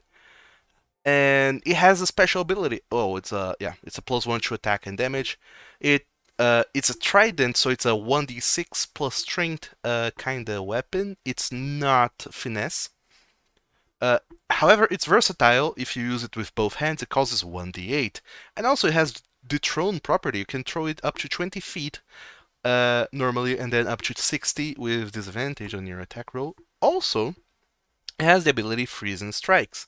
Whenever you use your action to make exclusively melee weapon attacks with this weapon, each attack that hits deals an extra 1d4 cold damage. A target that is hit by one or more of these attacks has its speed reduced by 10 feet until the end of your next turn. Damn. That's good. That's a good weapon. Watch out, Drac has a name. I have dragged it to... God fucking damn it. I have not done it correctly. Let me fix that. Hold on. Just a second. Wait. If the game is on, is the problem that your game is paused? Is that why it's not No, letting you drag things? no. The problem is not that the game is paused. The problem is that I don't know how this works. Cool. Use normal drag and drop. There you go. Now it is on your character sheet, Drachdarin. You have access Neat. to eat. I see it. Wonderful. And it has a little yellow outline because it's a magical item, the only one you have. I technically have another magical item. Okay. Sure. have a periaptive wound closure. Leave me alone. It should be tagged as magic. I guess it's wondrous. It's not magic, technically. Yeah, it's wondrous. Hmm. Go figure. Yeah, it's not magical, it's wondrous. But yeah, there you That's go. so strange. Now you have the Trident of the Water Guardian. You get the sense, however, Drachdarin, as you hold it, that there's a little bit more potential to this item. Whatever that means. Oh, whatever that means.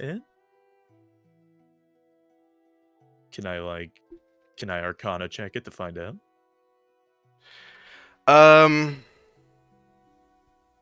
Sure. Sure. Sure. Go ahead and make an Arcana check to try and find out. Also, I will say that this is a proficient with complication kind of check, so you can roll the Arcana and the DC. Yeah, that's not happening. Oh no. There's the one.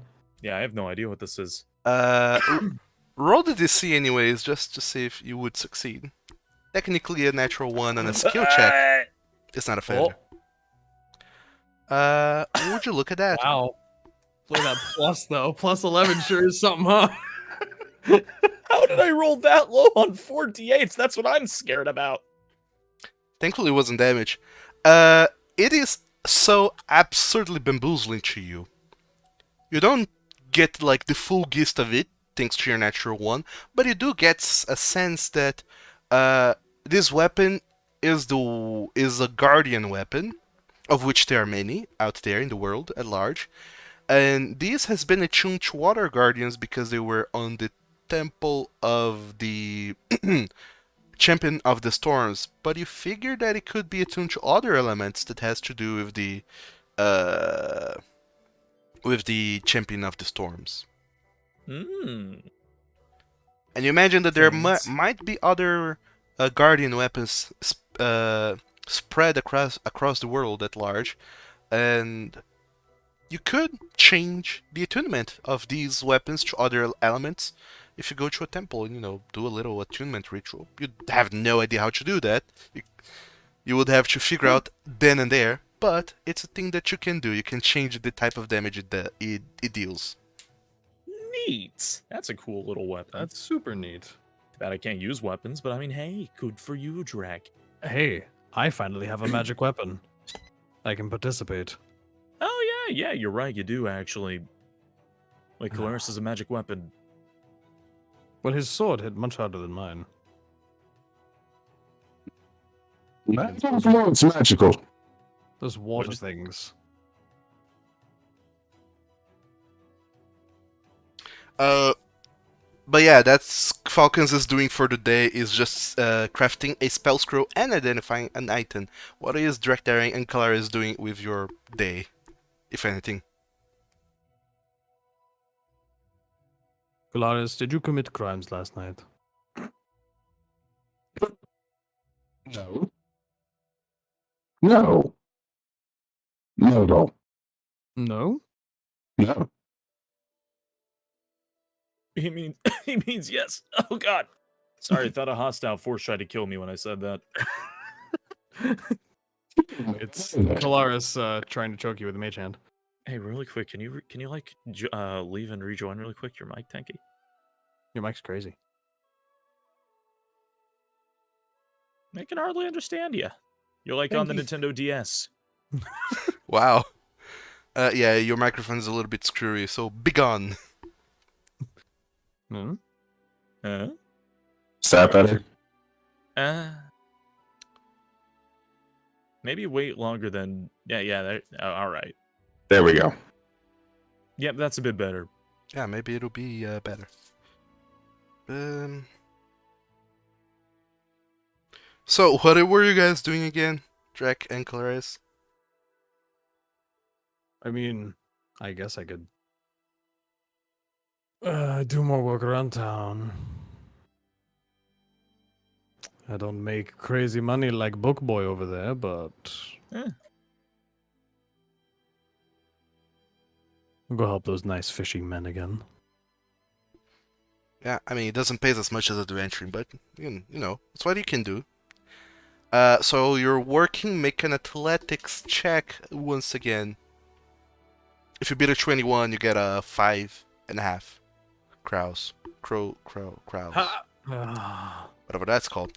13. Gosh, you could have helped me out and rolled high, but no, now I'll have to Yeah, look it up.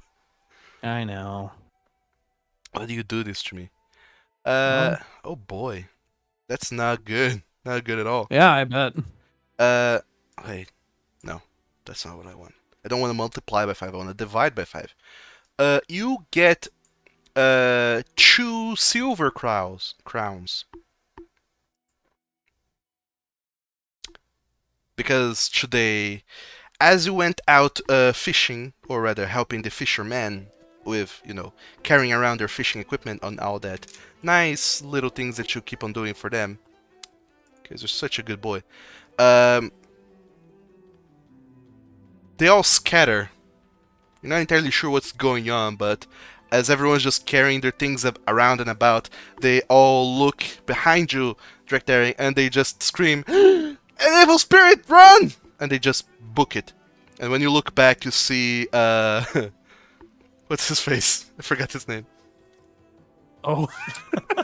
Just You see Vargrid Um, there, looking very Vargrid. pissed off. What? Oh. Hey, buddy. What's going on? You are delaying my vengeance. We are allowing some of our crew to rest so that they are actually useful. Are these the strong allies that you have? They're getting better. They're young. A bit green. But they'll get better. damn it. They'd better be worth the wait that you're making me go through. I can assure you, everything is worth the wait when it comes to our group. I would sincerely hope so. We I will set wish- off tomorrow morning. I wish that you, whenever it is that you die, that you find peace in your final moments and you are not cursed to come back and experience this pain. I think And that's the nicest thing anyone said to me in a couple days. And he turns around and leaves. And it's up to you to gather the mess that everyone left as they book it. And since there was not a lot of fishing that day and everyone was very spooked to come back to the lake, you don't get that much money. Fair. Kolarys, what are you doing? I'm just gonna follow Falkan. Sure, there's not a lot of following to do. He spends the whole day just carefully crafting a spell scroll. You see his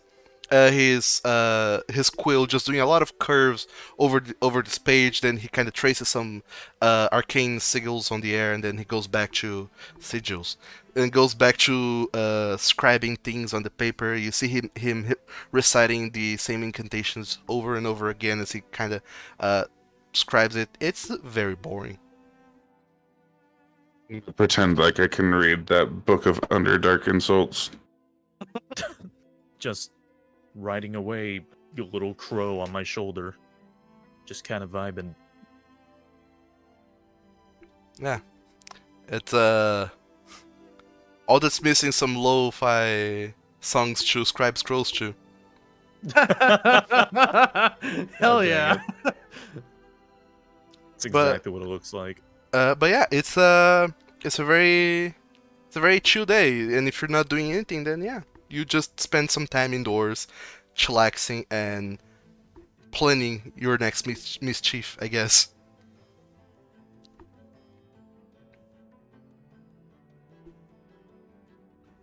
So is this it for this day? I mean, I don't think there's much we can do. We're just waiting on those two to heal up. Sure. Basically. That's Okay. it for me. So yeah, you guys get another long rest. Also, I forgot to say this at the beginning of the session, but all of you have like one inspiration point from the beginning of the session. And now that we are approaching the half session mark, you have a second. So good in you. I don't know where you're gonna keep track of that because D&D does not allow you to stockpile I was gonna say, inspirations. they don't No stack. paladins. Heck yeah, they do not, but figure a way. You have two, and if you don't spend it, they are gonna be gone by the end of the session. What? I'm giving you good things and you complain. I know. No, I'm not complaining. I'm just wow. Gosh. So yeah, just keep it in mind. You all have 2 inspiration points to use throughout the session, which allows you to reroll any roll that you want to reroll. Yeah, the night comes by. You spend another 3 crowns, for staying there for the night, and then all of you long rest. Morning comes. It's a lovely, wonderful day. Things are super chill. Everything's super nice. You check on Pent and Cole on. They don't look very well, but it's mostly out of impatience because they've been bedridden for the last couple of days. It has not been a nice time for them because on top of being bedridden, they have had very little in the way of entertainment because you guys did not give them anything to do at all. Not one single book. They're bored out of their minds. But also, they have been on horrible pain this past 2 days, so they're more than eager to just get up and go. Welcome to getting better, boys. They nod profusely and like, where are we going to, sir? That's up to the nobles. South, aren't we? Madlanach. Home it is. Right, let's set out. We have someone we need to meet outside of town, and then we will be on our way. I'm surprised you didn't put him in the bag. I don't necessarily think that is a good plan at the moment. Afraid you're going to pull him out in the middle of the city. Only if the That bag would be a gets- spectacle. If the bag gets flipped inside out, everything comes out. Just don't want to chance it right now. Plus, there's a lot of stuff in there. And it's just weird. Like, we did stuff a living person into this thing one time, and it was kind of fucked up, so... Little hesitant to do it again. But we don't have to talk about that. Let's get breakfast and go meet our friend. I do like breakfast. You think he wants food? Do you think he can eat? If he doesn't sleep and doesn't breathe, I doubt he eats. He's undead. They don't really do much with, Listen, if I become a lich, I'd still want to at least be able to eat. You probably can't. It's probably one of the things you lose. Oh, shit. Oh, that sucks, actually. I was thinking Yeah. about the whole lich thing, but, Don't tell me you were actually seriously considering lichdom.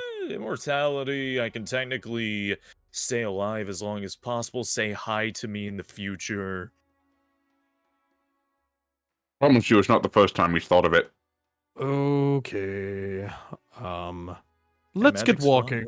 Yeah, okay. Let's get walking. Before you turn into a skeleton man. I mean, I already kind of look like a skeleton. You do, but that's because you need to sleep better. Oh. Thank you. I don't know. I think his gaunt features are kind of nice. Oh, they are. It's a certain angularity to his features. It's kind of attractive in a lot of circles. Oh. Is Drac flirting? What? No, I'm just stating the fact that a lot of people find angular features very attractive. Yeah, in fact, whenever I'm eating like a jar of peanut butter, I'm able to look at the bottom. You know what? I don't have words anymore. I tried to find them and just nothing came out of my mouth. It was miraculous. Hey, at least he didn't say mayonnaise. Don't get him started. Oh, that's right. The timer's No! on it. Oh! So, breakfast comes. It is served.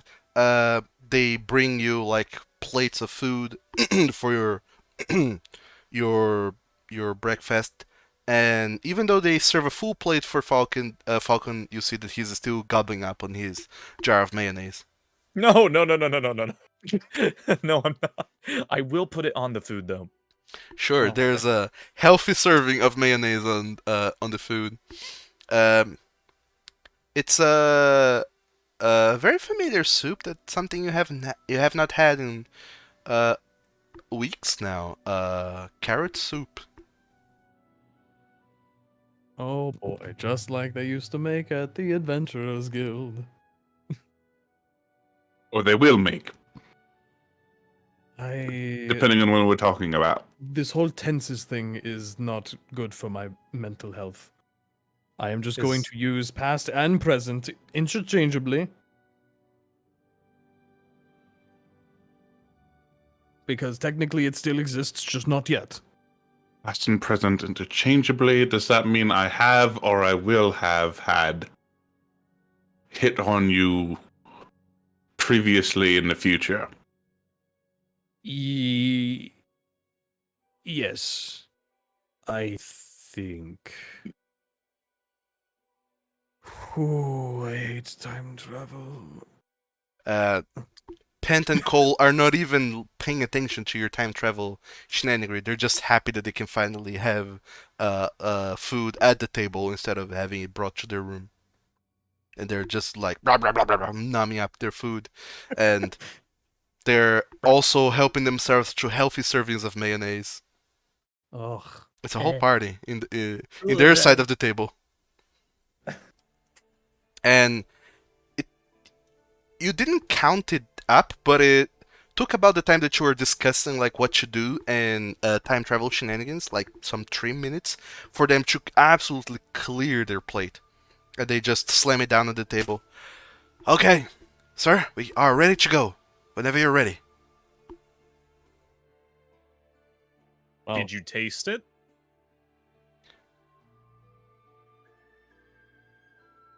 They have no answer. They just kind of look at you, and they look a little bit ashamed, but they don't respond at all. it's carrot soup. It's not that exciting. I mean, yeah, all right. Wait. Or in your case, carrot soup with mayonnaise. It adds a refined taste to my palate. Disgusting. Hey, listen, while you're paying for rations, I'm drinking mayonnaise. I really think I'm getting the better end of the stick here still. The rations are fucking nasty, bro.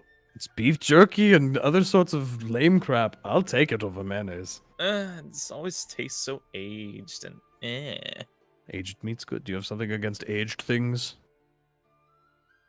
Not in the slightest, youngin'. Oh. Get up and get out of town. We have to leave. I am tired of you and this town, but mostly you. Sure, you don't even leave the tavern. You skip from your table directly outside of town. Just. I am so frustrated this I teleport myself away. No clip Drac T poses to the exit. Pretty much. Any percent speedrun. You meet you meet Vargrid outside. He is still looking very impatient. You get the sense that he's very pissed off, but he doesn't shows it in his lifeless expression. But yeah, he's like standing just beside a tree, and from very far away you can see him there just waiting, and each step that you take closer to him, you just feel his stare on you kind of burning a hole through you as you walk through and walk to him. And yeah, he's been mostly unhappy to wait, but there he is. As Falcon stares at the individual with his own blank expression, he felt a sense of camaraderie that they both can hide their hatred behind blank faces. Good morning, Vargrid. Is it time for us to depart yet? Finally, Yeah. yes. You will be Yeah, happy actually. to learn. We're leaving. Yes, my lord, with a flourishing bow.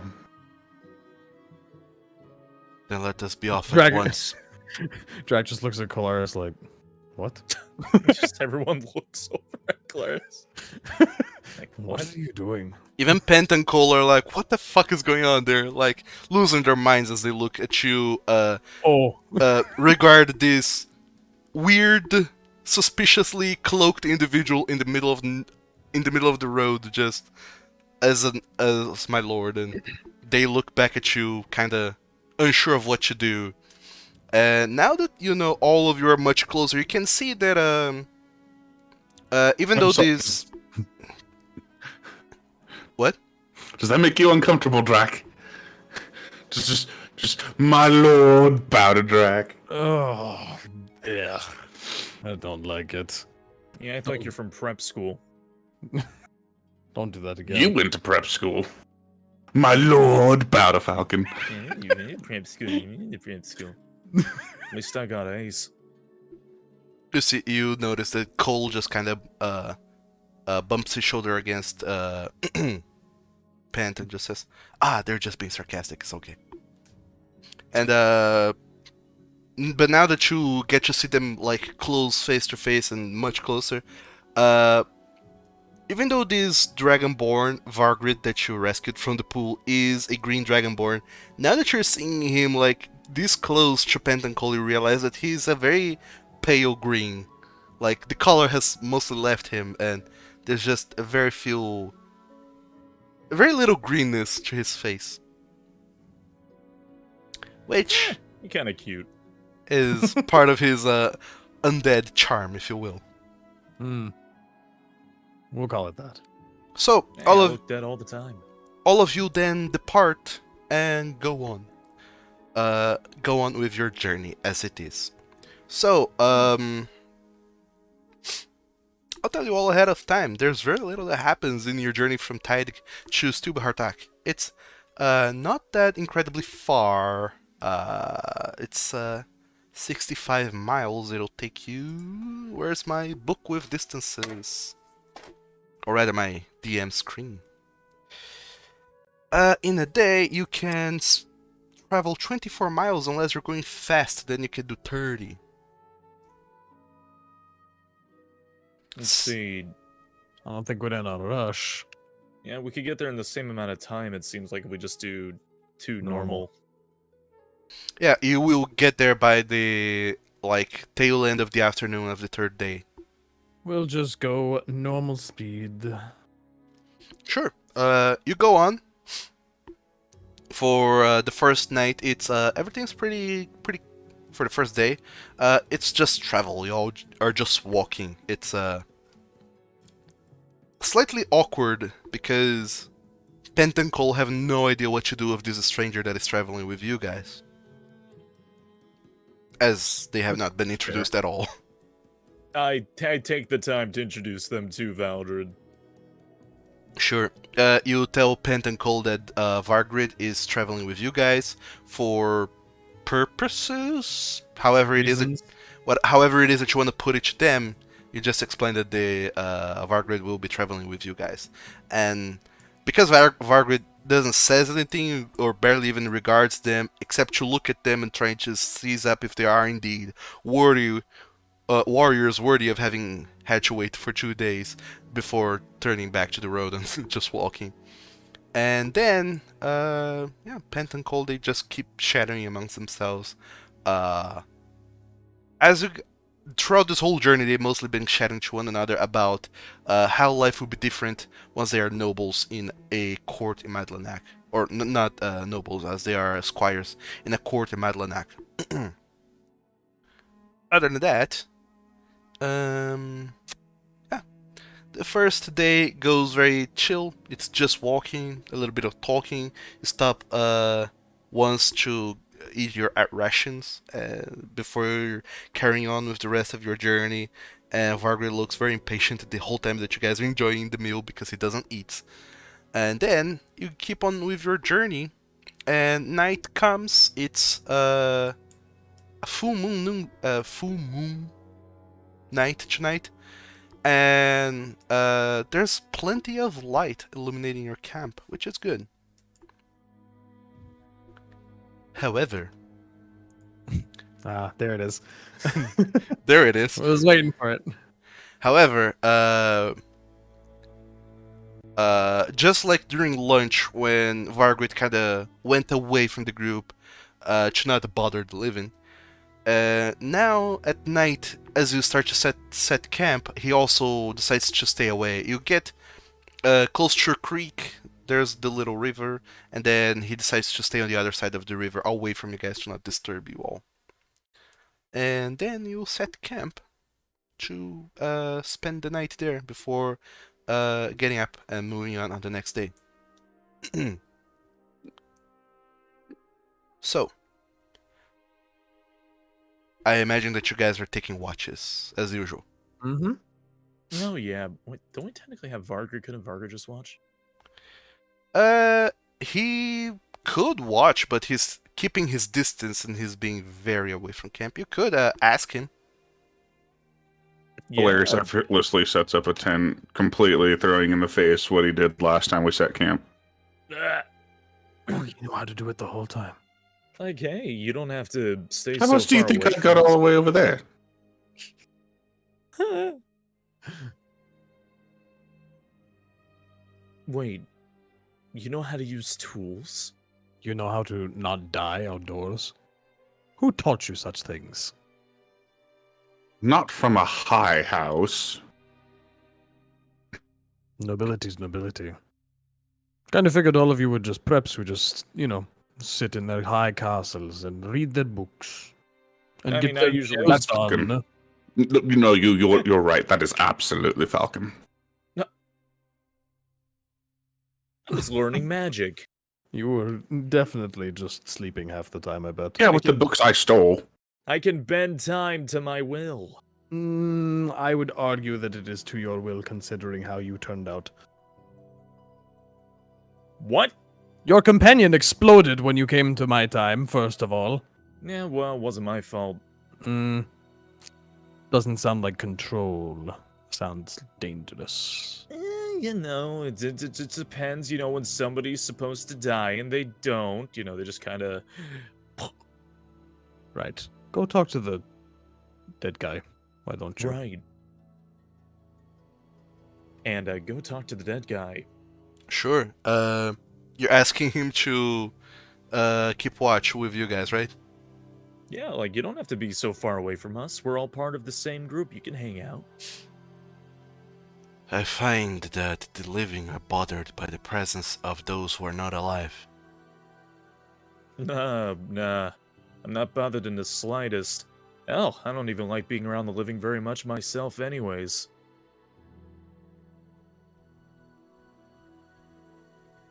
You're an odd one. Just a bit. I spent a lot of my time reading books, so... I didn't really get to be around company all too much for a long time. But now that I'm warming up to it more and more, I have no prejudice, living or dead. Well then.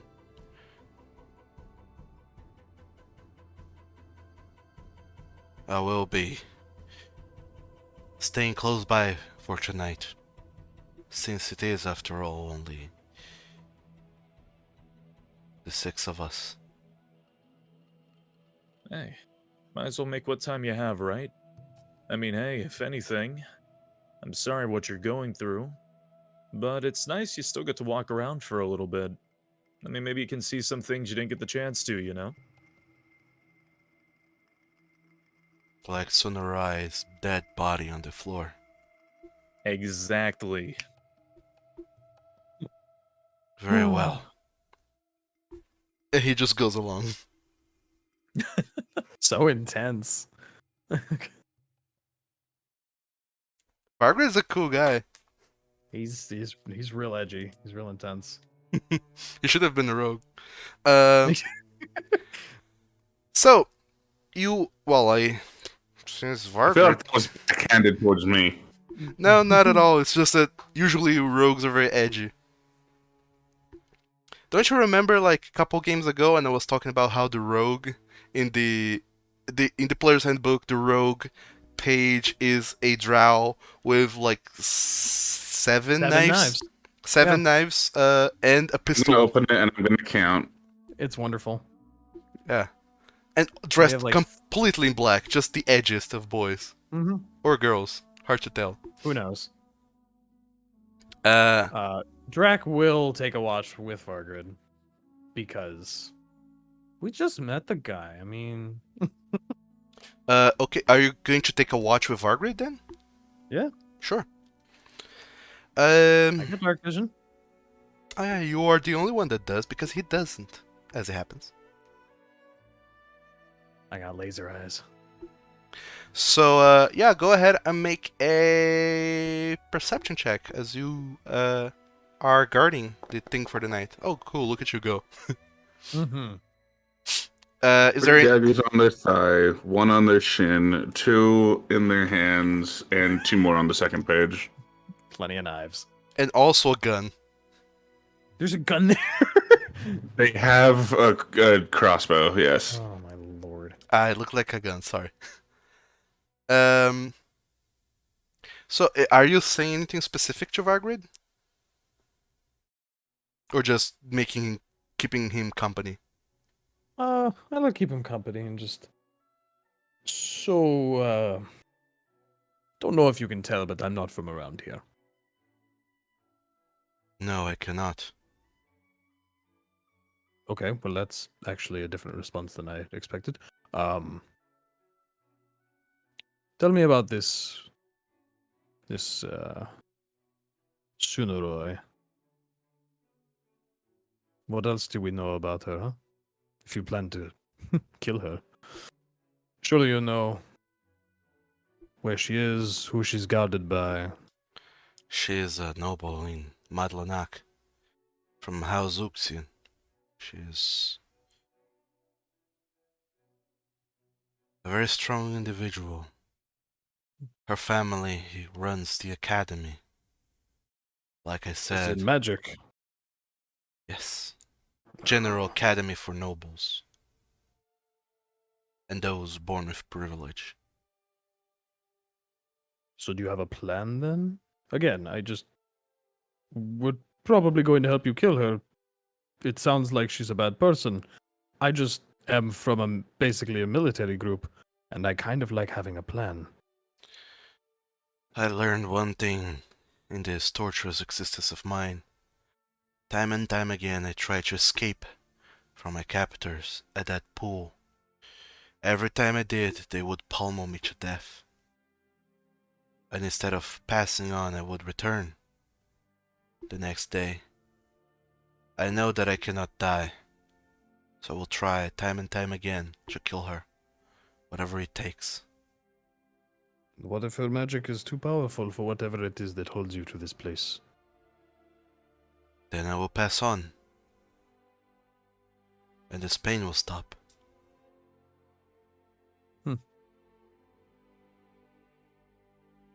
She's a horrible living being.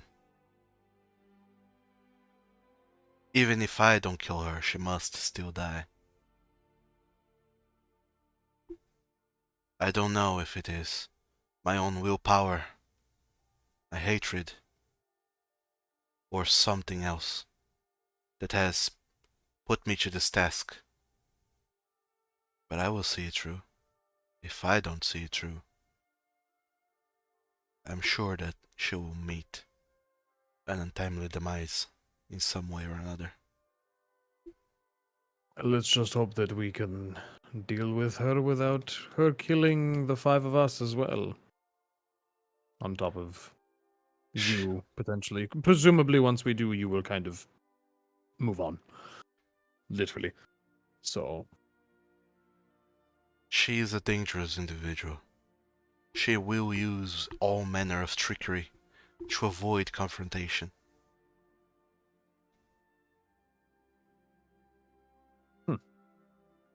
So you must strike when she is not expecting, surprising her if possible, if not, and at least trying to overwhelm her, that so not even tricks will work. Suppose that's fair. She killed me by driving my name through the mud when I was alive. I used to be a noble, of importance. I had guards and followers. I had left that life behind to live my own. But as I did, she used that opportunity to ruin my name. She fabricated lies. She found out truths that I thought was hidden from anyone. Things that I don't know how she managed to learn. And she used all of that to ruin my name. I lost everything that I had in life. But none of that mattered when I was alive. I had Susie.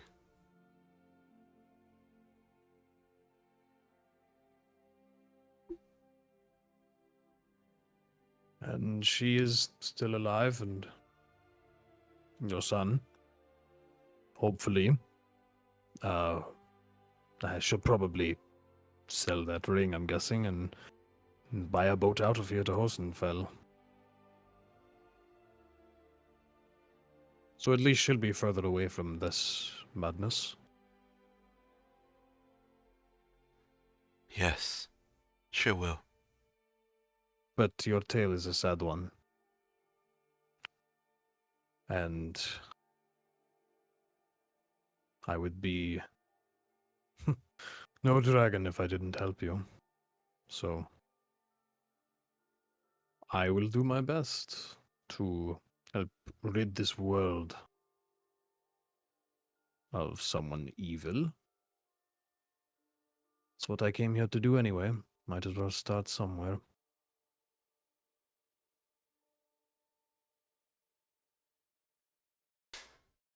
This world will be a better place when she's gone. Then, I don't know where your future will take you, Drachdarin. But I hope it turns out better than mine.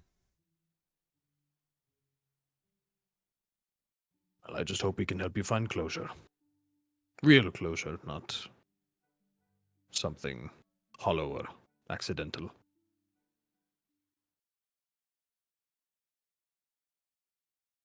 I imagine that I will, in time, find the closure.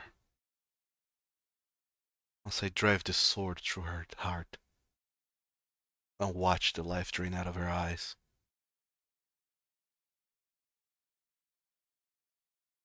Then I will have my Well- closure. Were you anyone or anything else, I would perhaps say, stemming thoughts of revenge that are so powerful, but I saw how you fought and I don't want to disagree with you. You could probably kick my ass, honestly.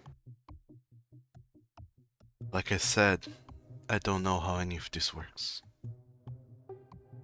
But I know I was a very capable fencer in my time. I learned much when I was alive. Too bad none of that helped me deal with the trap that was presented to me. Did she put those elementals there? Them and the thugs that I'm sure Snoray had hired to come after me and bind me to that place. It is at this time, Drachdarin, that you hear rustling nearby in the Stand grass up. and the woods around you. There's a rustling that is coming seemingly from all sides of this side of the river. And you see several small moving figures in the distance. I'm gonna stand up, axe in one hand, javelin in the other. Vargrid, I think we have company. So I see. And he unsheaths his sword, and just kinda poises himself in a ready position. I'm going to clang the head of the javelin and my axe together to make a very loud bang right near everyone. Just to wake the camp up. Let those that stand in our path die a horrible death. I like you. Drachdarin, I assume that because you were taking your watch, you have your armor on you. Oh yeah. Cool. Falkan and Kolarys, the two of you wake up with a very a banging noise that Drachdarin is doing with his equipment. Pent and Cole immediately also rise up and they reach for their things and then also help you to reach for your things. Mostly you, Kolarys, because Falkan does not have a lot of things to get. Just a stick. Yawning, lifting Like stuff the- up with stick. Yeah, those daggers, and that dagger. You get all of your daggers, and let me put everyone on this map. This cool map. Battle map. Battle map. It's time Is for. this the one I die on? All right. Yeah. You see that Pent and Cole, they kind of take to your sides, Kolarys, to help you or rather shield you. Vargrid is staying right beside you, Drachdarin. The two of you are side by side, and you, Falkan, are mostly alone in this situation. But you know, you're behind everyone, so whoever it is that's attacking you guys will have to move a lot before they get to you, mostly. So let me transport you all to this delicious, lovely map. Oh my actually god, are those Ah, kobolds? fuck, it's kobolds. Oh no! I know What? a kobold token when I see one. What? Scobolds. Oh, Nothing, kobolds! they're just funny. Don't They mind are. me. I love them. I do love them. I like Fargrid's new icon. Yeah. Yeah. Zoom. Enhance, not rotate.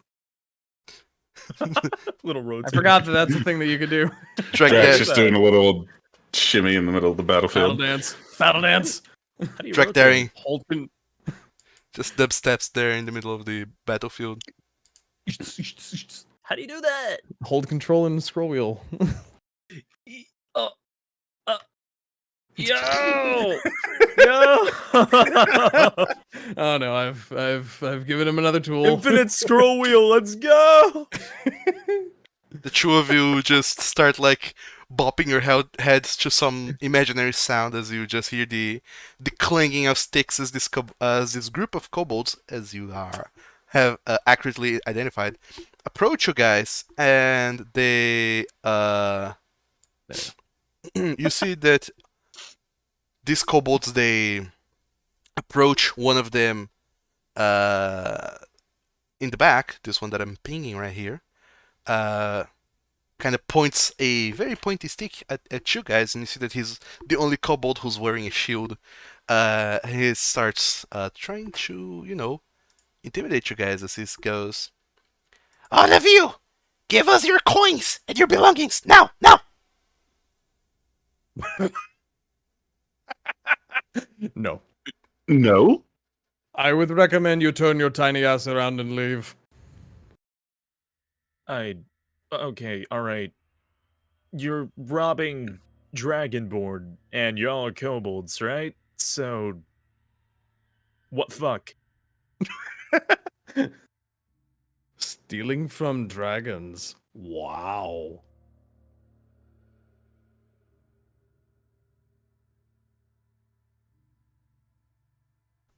They just kind of keep pointing. All of them are pointing their sticks at you, and this one, kobold there in the back, he just goes, "We are very many, and you are very few. We overwhelm you. Give coin now, now." Bro, you're Here's like up to my knee. here's the problem. I'm going to give you a chance. One chance to make the right choice here, buddy. You either turn around, take all your friends back into the woods, and leave us alone, or, and here's option 2, I put all your tiny heads on little sticks and throw them in the river. Your choice. Drachdarin, I want you to make a intimidation check. Wonderful. Go ahead. Roll for it. It's not something I'm actually proficient in. I just am grumpy. Good.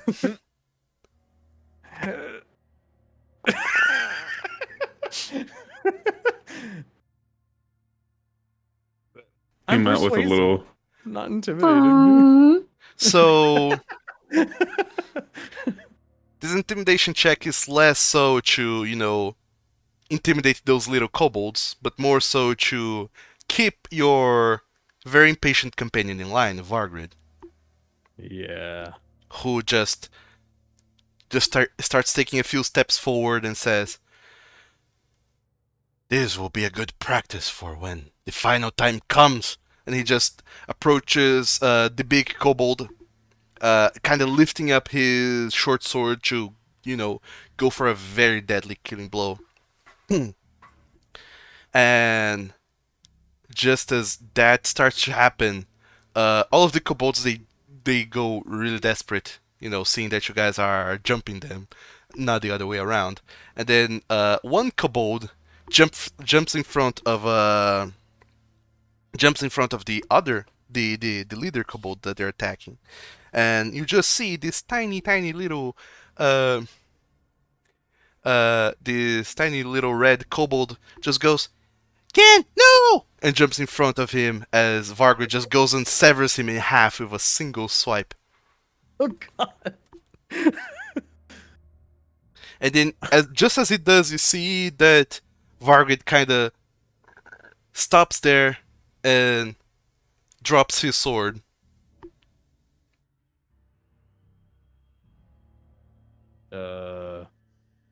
You okay, buddy?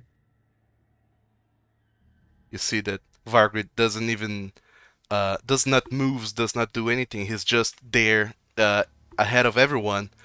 He has killed this kobold, so let me put the little, he's dead. Oh, I can't do that. Never mind. He's dead. He disappears. Bring it on. Vargrid just stands there with his back turned to you guys, and then you see that both of his hands slowly goes up. He takes off his helmet and looks at the leader kobold. Gen, is that what they call you? Gen. And the little kobold looks up, and you see that his face kind of goes a little bit white as he also pulls down his mask and says, "Master Vargrid, you're alive!" Oh no. Were you lord to a kingdom of Oh, kobolds? good lord. Oh no. You're the lord of You're a lord of kobolds. Just rubbing his temples in the background. So is Drac Kolarys. Drac looks a little upset that there's not a fight happening, actually. Not at all. Vargrid, what? He just looks back at you with a very sullen look, as always. When I was alive, I had servants serving under me, slaves that it were. Gen was my steward. I taught him how to read, write, and how to command and lead all the other slaves and help. When I left my life behind, I gave him freedom.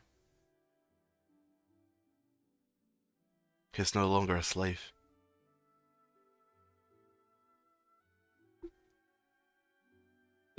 So you're stabbing people in the woods for money, you little gremlin? Gen kind of looks at all of you, still a little severely shocked, and he goes, But, I thought you had died. They said that you died. They chased us out because you died. Because you were filthy, as they said. They said you were filthy. And that we were filthy for being yours. So he fled. Okay, he's dead, but he's not filthy. It's not filthy. He was our Could friend. use a shower. He's undead, specifically. Get No, it right. no. He's our friend. They said he was filthy. Because he ran They? away. Yes, yes. The lords of Madlanach. So, the entire city's turned against you. Not just one house. Oh boy. Scary. Okay, so... we're cool then, no fight. Not killing anyone here, well, except for that one.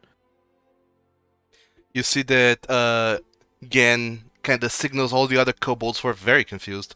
They all lower their little sticks and stabby knives and weaponry. And Gen kind of goes up to, very slowly and very like trepidatiously, towards Vargrid. And when he gets over there, he just looks up. Vargrid very slowly looks down. And then Gen just kind of hugs his leg. Oh Lord, you're alive! It was so hard without you! Oh god, he's pathetic and cute. Ugh. And then Vargrid says, Okay. I'm not alive. I have been killed. Those who soiled my name didn't stop there. They also killed me. These, and he kind of points over his shoulder to all of you, are allies I've made to take down Sunaroy Uxian. She will die. That is what I have come back to do. And then you see the Gen and the other kobolds. They kinda... All kobolds look to Gen, waiting for some sort of answer or reply. And then Gen says,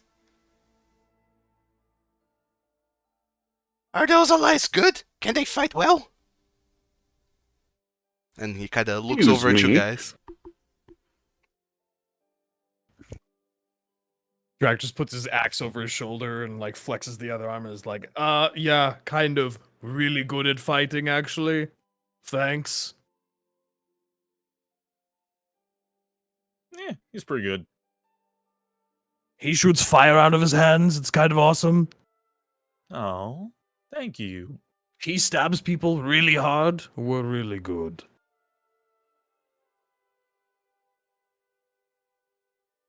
And then Pent and Cole also kinda lift their spear and says, And we are squires, serving Lord Kolarys. They're getting better. They're getting better. Really, they need weapons. Why didn't we fix that? They have weapons. They're fine. Yeah, they got bows. And spears. It's about as good as it gets. Long pointy thing. It's a good weapon. Then again, the kobold looks at all of you guys. With your mighty impressive power stance over there, and he looks up at Vargrid. Are those allies or are they friends? Are they better friends than us? And Vargrid just looks down at him.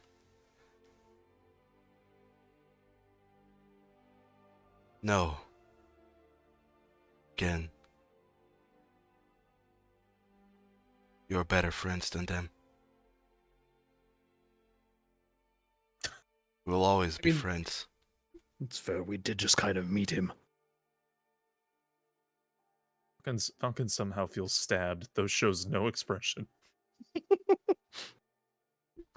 And then again, kind of lifts up his little pointy dagger to the other kobolds. Master Vargrid is alive. We serve him now again to help him avenge those who soiled his name and betrayed our friend. All of us serve you now, my lord. And Vargrid just bows.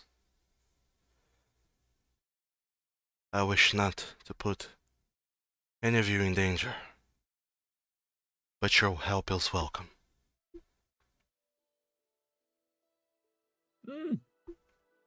If we want I to go trouble and light, I, you just I go come and in. pat Falcon on the shoulder. We'll find someone as grumpy as you someday, I promise. Eh? Eh? Eh? And Wink can just walk away. Back to your bed as the kobolds, they all kind of just hop around and about very excitedly, still thinking like, oh cool, Master Vargrid is back. And they you see that Vargrid kind of goes over away from the camp a little bit, talking, catching up with Gen about what's been going on since he's been gone in the town. All the other kobolds, they sort of disband and kind of go back into hiding in the woods. And yeah, that's it pretty much. Drac just kind of turns around and is like, I don't know what just happened, but not what I expected. Eh.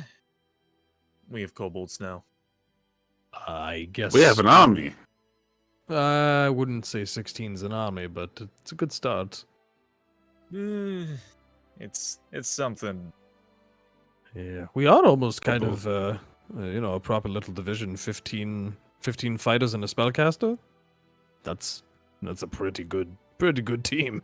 You only keep one spellcaster in a division. You should only need one good spellcaster per group. Like me. Like him. Yeah. Wait, no. Well, both of you are pretty good. He shoots fireballs. I don't think you can do that yet. Can you Someday. send people to another dimension? Now you're just bragging. Technically, yes. Technically. Would that dimension happen to be the stabbed dimension? But now. Alright, well, let's get back to sleep, I guess, and I'll try and ignore the chitter of kobolds over there. Yeah. I'm not gonna be able to sleep. You'll be fine. Just put some cotton in your ears or something. Was about to reach into my little components bag and pull out cotton for my ears. Sure. All of you then go ahead and have yet another restful night, sleeping under the stars in this full moon night. Getting a taste of what it's like to sleep in the open air again. I don't know if Kolarys hates it or not, but it's what's happening now. And also, thankfully, you all didn't just murder this little group of kobolds. Yeah, I was close. I thought about it. Like half sticking Fireball away could from catch Russian. like 5 of them. Yeah. So, all of you go to bed. You wake up in the next day. It's a very clear spring day still. Everything's good. Everything's all right. You see that Vargrid is standing very still over the campfire, just kind of watching, waiting for you guys to wake up. You've And been standing there all morning. I was waiting. It's For kind of weird. It seems we leave a sunrise. The sun has risen. Let's go.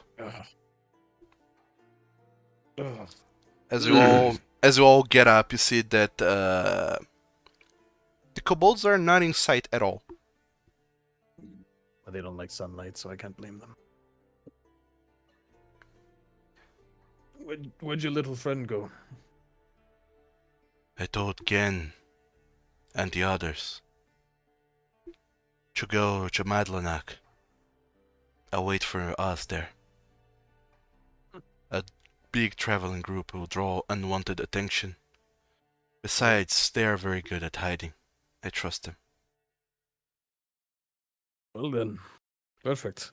Besides, I have the sneaking sensation that the 5 of you will find some manner of delay in our next stop. It's very, very probable given what we've been doing recently. get up and get my things and get ready to get on the road. Sure. Splash my face with the water. All of you get up. Walk 1/3 awake. All of you, yeah, you get up, kind of sidestep, shuffle a little bit to the side, noticing that once again the ground seems ever further from your face as you keep on growing. All of you get to do your morning preparations and take on to the road again. Gen explains that Vargrid explains again has gone on ahead also to kind of scout ahead, seek information, see if they can learn any sort of weaknesses that Sonorai might have that you guys might use whenever you get to Madlanach, because they will probably travel faster on their own than with you all. Also, as you are preparing your camp and going away, you see that there's a little mound of earth, a very tiny mound of earth, close to a tree, where they probably buried the kobold that Vargrid split in half. That's sad, but not unexpected. Eh, They fucked aren't up, mad but at they're you kinda for that, used are to they? it. What? Vargrid, they aren't mad at you for that, are they? They are not necessarily mad. Sad, yes, but not mad. I told them that since they cannot die, they could take out their anger on me. But they didn't want to. So I imagine they're not mad. Hmm.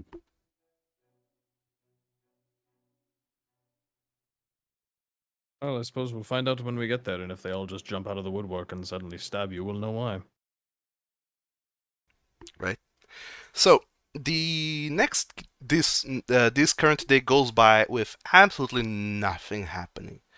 You just cruise by close to the lake, feeling the fresh air coming in from it. It's at night when you get to camp, it's a little bit colder, thanks to the chill airs. It's a little bit uncomfortable for those of you who are alive.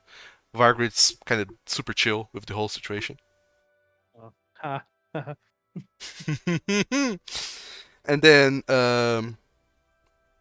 yeah, on the third day, later in the afternoon, all of you starts to hear the bubbling sound of. Whoa, there's a mosquito on my book. The bubbling sound of Oh. crowd. Yeah, I eat it away from my book. Crowds and a lot of people, professions, working, and people going about their busy day as you arrive in the first big one of the cities that you see, Stubhartak. It's I ran out of rations, so I have a lot. It's fine. take one for me. I'll share my food with you. It'll be nice. Our aged food It's tasty. Shut up. that doesn't require mayonnaise. Is already consuming. I hate to see your cholesterol levels. and I think his magic is powered by cholesterol at this point. Ugh. You say that, but the sulfur's got to come from somewhere. Okay. He's not wrong. so before you even go in, Vargrid here already kind of steps back a little bit. I'll meet you on the other side when you complete your businesses. We'll try not to take a week. That will be for the best. Hmm. And then he kind of just disbands from the group and goes the other way. Around the walls, because this is the first walled city you've been into. Other than dreaming, but then he kind of ran away from there, so the walls were kind of bad. It's the first big city that you guys have been seeing, or rather that you, Drachdarin, has seen here.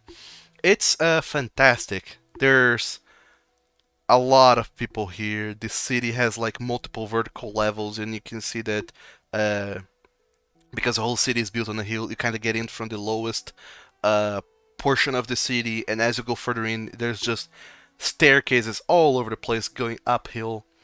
Well, in some places the staircases, in other places ramps, and just going up and up and up. And at the very highest point in the city, you see a castle that is fairly large, very impressive as well.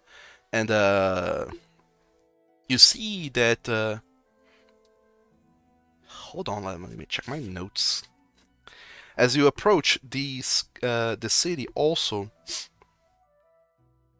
you start to realize that the temperature keeps dropping even further.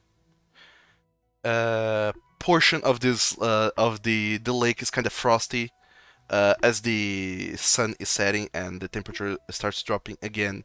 And before the sun fully sets, you get one glimpse of a big ass dragon flying over the river, or rather the lake, coming in on the city. It kind of swoops up just as it's about to collapse against the city, kind of does a little twirl in the air. Everyone kind of looks up as always, and then as this big dragon kind of twirls in the air, it kind of does a very quick spin in several mini spins in succession, and it comes down with a burst of frost that just kind of explodes from it, and then a little bit of soft snow starts descending on the city as this dragon takes down on the castle and goes inside. Well, this place is way fancier than anywhere else we've been so far. They've got a dragon. Whoa. You, Kolarys, are not at all impressed. You know that every major city here has a guardian dragon. One dragon? Wasn't even that big. Why don't you sound impressed? Every city has a dragon. Every city has a dragon? Every city has a dragon. I pat Dragon on the head. How many dragons are there? Yeah, I kind of forgot that. So you guys just have shitloads of dragons around? Oh yeah, they're not like, deadish in the future. Yeah, they're like all dead. Well, most of them. Yeah. Sorry if I am a little excited. No, you're fine. Oh, do you just find kinship with them? I mean, maybe a little. Just,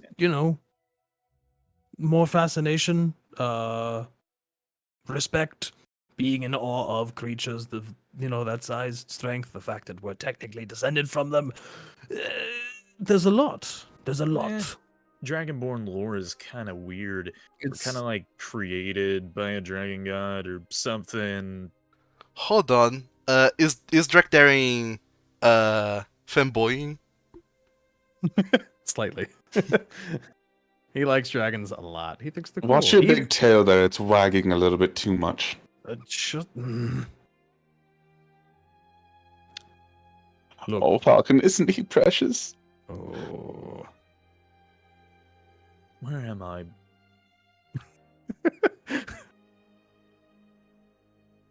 Oh yeah, you have no recollection of the city whatsoever, Falkan. You're sure that probably you have been over here many times in your days, but you don't remember anything. All of these things that you're seeing is absolutely brand new.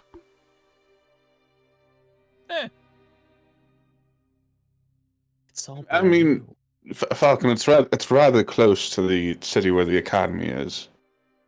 Oh, okay. Yeah, that makes kind of sense. It's starting to look nicer and nicer as we get there.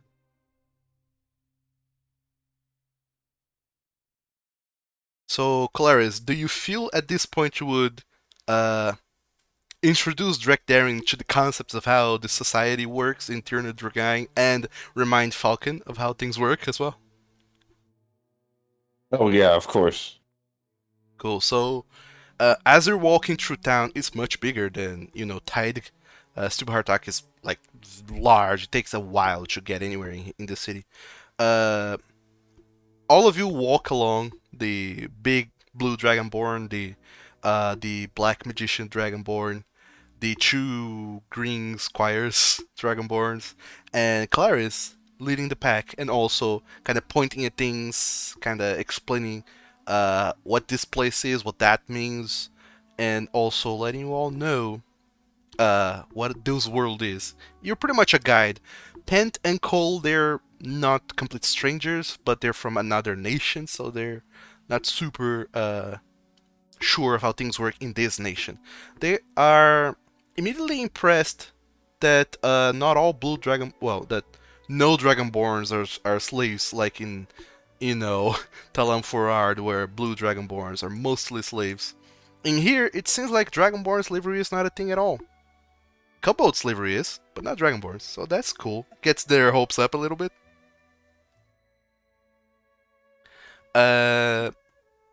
You present them to the city of Stubhartak, which is Old Draconic for steward.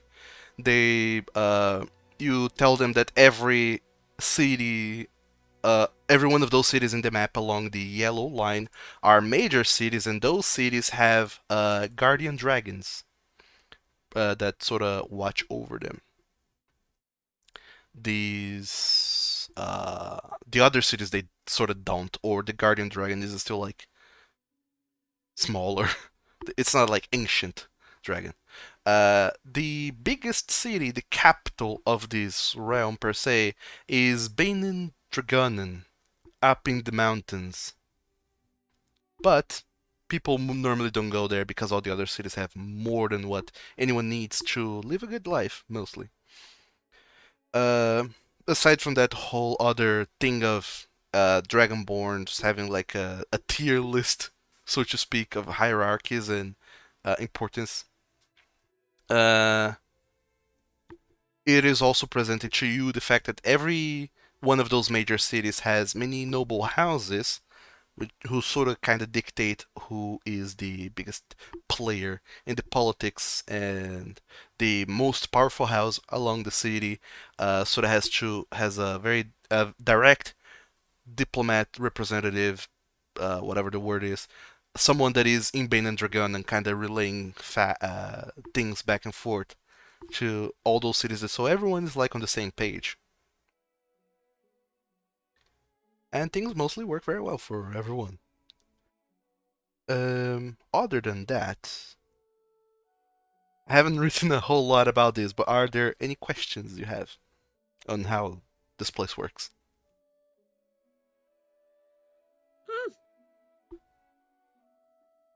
I think no. Yeah, no. Well, It Drac, makes we don't sense. have to pretend like you're a slave anymore. Oh, wow! I'm so beat up about it. Thank every different god. I mean, unless you're into that. No. Not really, thanks. I'm into a lot of things. That is not one of them. This is blood, new trident. What else are you into? Good food, good drink, good company, attractive people. Good company. Why are you with Falkan? You know, I'm starting to think you're into some weird shit, Kolarys. Apparently, he's pretty into me with the amount that he's been flirting with me this whole time, but Oh, joy. Falcon seems to have forgotten all the things he knew about me. oh, that means you two can learn all about each other all over again. Let's go get a drink, Falcon. Okay. I'm gonna grab him by the arm and just head towards a nicer establishment this time. Just waves away as he's dragged. Sure. Oh no, I'm coming with you. It doesn't take very long for you to find a nicer establishment, which in fact is much nicer. There's plenty to choose from, so I guess you do choose one that is nicer than the one that they had back in Tide. it's lively, but in a different manner of lively. Instead of people just being cheery and talking out loud and just kind of faffing about, it's lively as everyone's speaking kind of hushedly about what they're saying, but kind of excited in the same way. Like they're speaking fast, but kind of whispering mostly in very hushed tones. But you can see that everyone's kind of hobbled closer in their tables, holding their glasses with the pinky out as they talk. Like, oh, did you see that thing that happened today? Madlanach was been, some weird things have been going on. And they just kind of keep all that faffing about. It's much more contained, but there's still some liveliness to the air. Will you all be staying the night? As well as drinking stuff. Okay, cool. Definitely. If it's nighttime, might as well. So, no Google Voice, I don't want to talk to you. Yeah. It will be 3 crowns for everyone that's staying the night. For food and lodgings. Okay. Cool. Who's taking this one? Falkan, Mr. you 51. recently made a lot of money. Oh, yes, but my money's usually to go towards new alchemical supplies and spells. You can't spend 3 pitiful little crowns on your best friends. I'll give him my literally worst version of puppy dog eyes. There's a hint of disgust on Falcon's face, but he, without looking away, hands you the 3 gold. Thanks, buddy. Actually, it'll be 15 crowns total because you're also paying for pent and coal. Okay, everyone pitches in. Fine. I'll put 5 it. each. I'll pay my 5. Fine. It's 3 actually, but yeah, pent and coal they have nothing to their name, so someone will have to pay for them. You want me to cover my squires, or you got them? I mean, they are your squires. Bagnabbit. Ooh, Jeremy. Fine. I'll pay the 9. Okay, so Kolarys you pay 9 crowns, Falkan and Drachdarin each pay 3 crowns. However, it's pretty comfortable in here. They are very attentive to you guys. There's instead of having to go to the bar to order something, they come to your table. A little kobold waiter comes in, takes in your order, and goes back. And then later on comes in with your food and drink. The whole place is very atmospheric. There's even a live band playing some very melodic songs on a violin, on several violins actually. It's a whole ensemble. And there's also, on top of all that, a gentleman, a dragonborn gentleman by the door, who kind of watches out wherever you're going, Drachdarin, because they seem to be particularly accommodating of larger dragonborn, and they kind of do the whole oh, come here, steer over, please, this way, and they take you to another side door that is bigger for larger people, and they take you to a much larger sized table, which you can take all of your friends over there. It's just huge for everyone else. Well, But this is different. it feels very comfortable for you, Drachdarin. It is your size. Literally a first. Now I feel like a kobold. You would make a good kobold. Aw, thank you. You'd be kind of cute. Oh. Well then. I mean, most kobolds are by default. I mean, yeah, that's fair. So, just saying you wouldn't need a lot of help. But you would still be just as punchable, I think. Nah, that's fine. If I'm your if I'm your kobold, you can be my dragon. Wow, that's adorable, and I think I'm going to vomit. Can we get some drinks before I do? Yeah, the little kobold servants, they come in with drinks and they keep you well fed and sated for the night. All of your needs are attended to, and then eventually the little kobold servants, they also show you all to your rooms. Each one Oh, of I you. was going to talk to Falcon. Oh, sure. Well, yeah. Each one of you get an individual room, so you can have that. Rad. But yeah. Sure. Okay, I'm I'm going to Falcon's room. Sure. It's not hard at all to find. Falcon. He burned his mouth. Sorry, I'm good. Hi. What Sorry, did you- I burned my mouth on a jalapeno topper. Hello. I was just eating the food from what we got. Hey. It doesn't take long before a little kobold servant comes in with a pitcher of water. Thank you. Bless you. All right, after the kobold leaves, I shut and lock the door. Eh. And then I sit across from Falcon and look him very seriously in the eyes.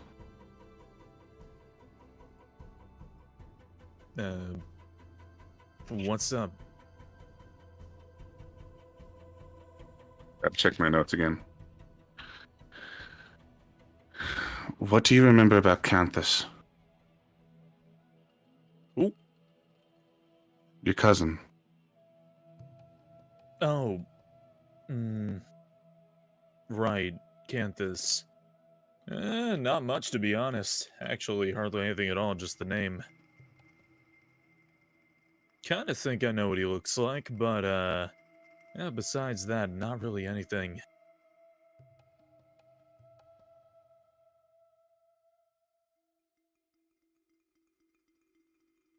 And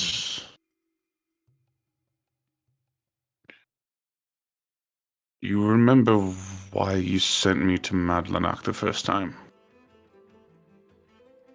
No, not really.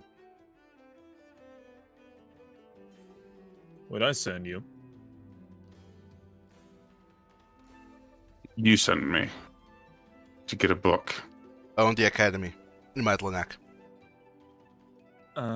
Yeah, sorry. When I did that whole, time traveling accidentally, too far thing, I may or may not have possibly traded my memory, and I don't really remember doing it, so... Do you have any strange books that you held on to? Oh yeah, I've got this book of undercommon insults. Very clever. Very. Also I found this library in the Feywild that had a bunch of books too. That's far into the future, though. I don't know if any of those will be of any use. And then I have this one book that I have absolutely no idea what it is, and I have a spell book. Oh, and a book about thieves, apparently. Each book. Besides the point. You. The things about your cousin, you should remember.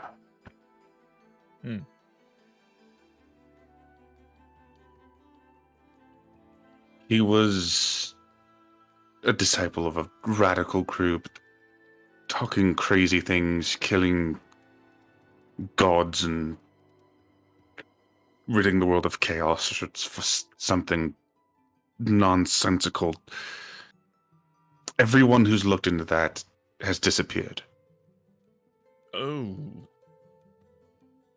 For the longest time, I thought you had too.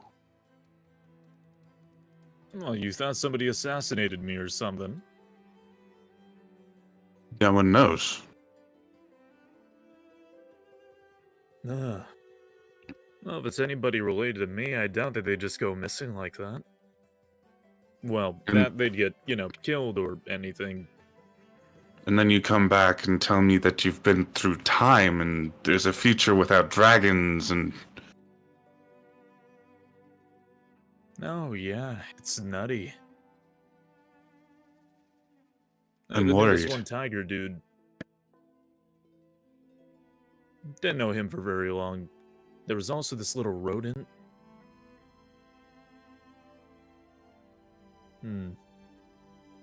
But yeah, I'm sorry. I really don't remember a thing. I went to study for some reason. I thought maybe if I'm remembering everything right, that if I were to go to the future, I'd have plenty of time to study, magic that hasn't been learned yet. Well, looks like you made it, but...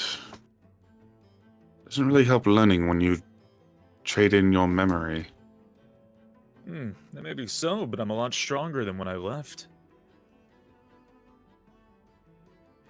I can see that, tossing fireballs left and right. Whew.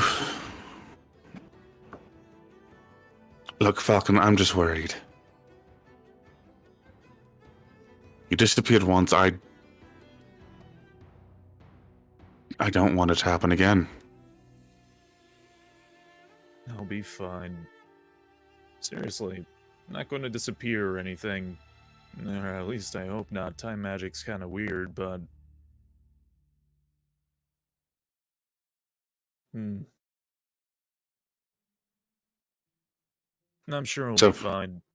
I was hoping if you remembered what book you had me, what contents were in the book, you might figure out I wish I had any why. idea. Your cousin got caught up in some really iffy stuff. And you went after him. Huh.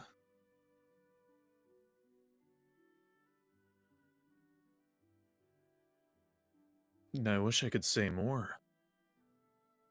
I mean, I don't know what kind of magics he was chasing or anything like that.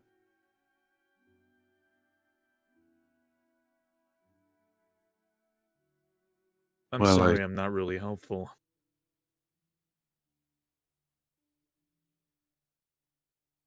I just thought you deserved to know. I wasn't upfront with the information when I told you that I would be. That's fine. I'm sure you haven't known for too long. Or something. I don't know, I haven't even been here for that long. It's not a big deal. Haven't After all, even I been could to have the been a place where you were born for doppelganger. long. Think about it. If I had gone missing or something, I could have been a doppelganger or whatever. You never know, right? So it's fine.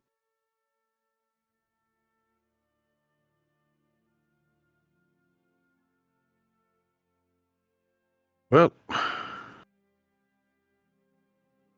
staying out of trouble? Nah, hopefully all this time stuff doesn't wind up biting me in the ass and killing me or turning into dust or something. So, for the most part, I'd like to say that I am.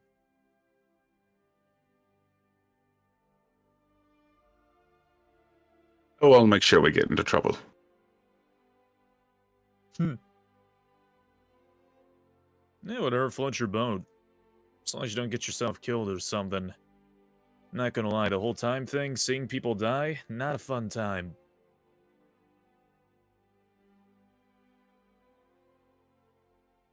That was a pun.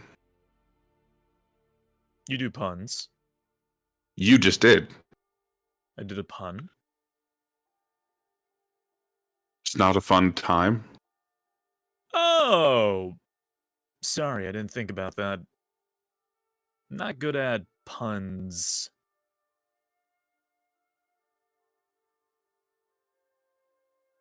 Your new friend certainly is. Oh boy. No, Drek? Yeah, he's a bit of a clever one.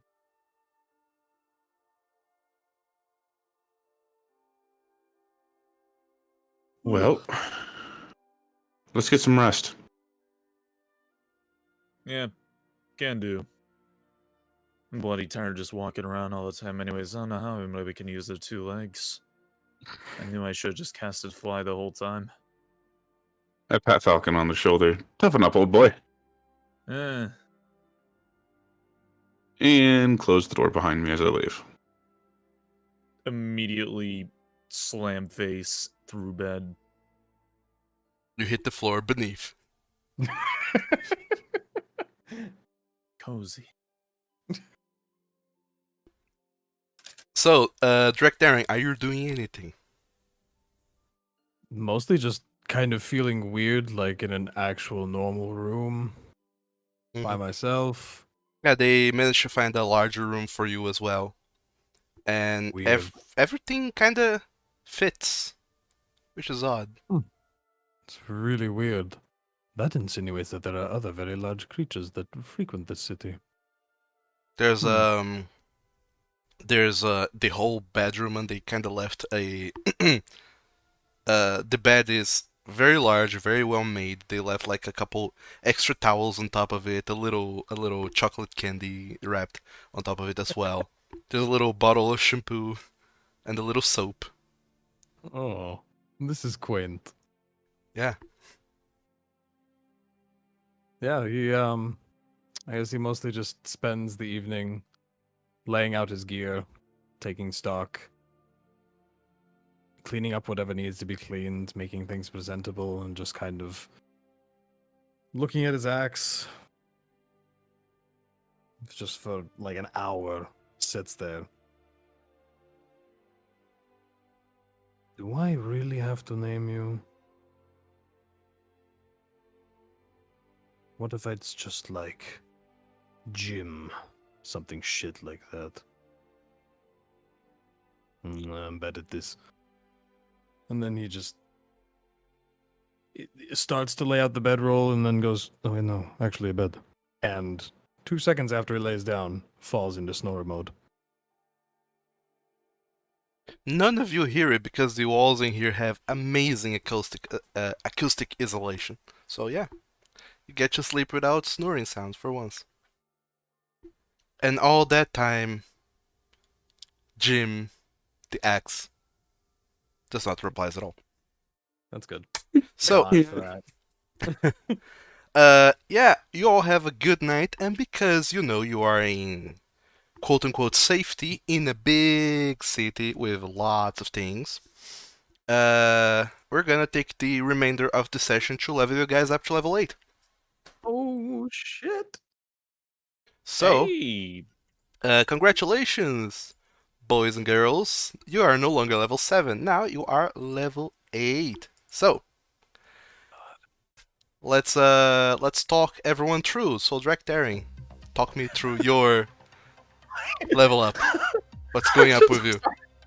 I'm laughing at the fact that you just like started up who wants to be a millionaire question music. Exactly. Level up. Level 8 is a very important moment in every fighter's life. What are you doing for your level up? Like the 50,000 ASIs I get. Yeah, how are you spending it? Are you putting points into your attributes? Are you getting a feat? What are you doing? I need to reread your freaking subclass again. Sure. Because if I remember right, I can't spend, yeah, so it's only added to the proficiency, blah, blah, blah, blah, blah, blah. So I have to wait until level 10 for that. Oh, God. I'm going to open up the feat list. Sure. While you go down through the feat list, I might as well go ahead and decide if you're gonna roll for a hit points I always or roll. Sure. Boy, oh boy, roll me that hit die. D10 plus 4.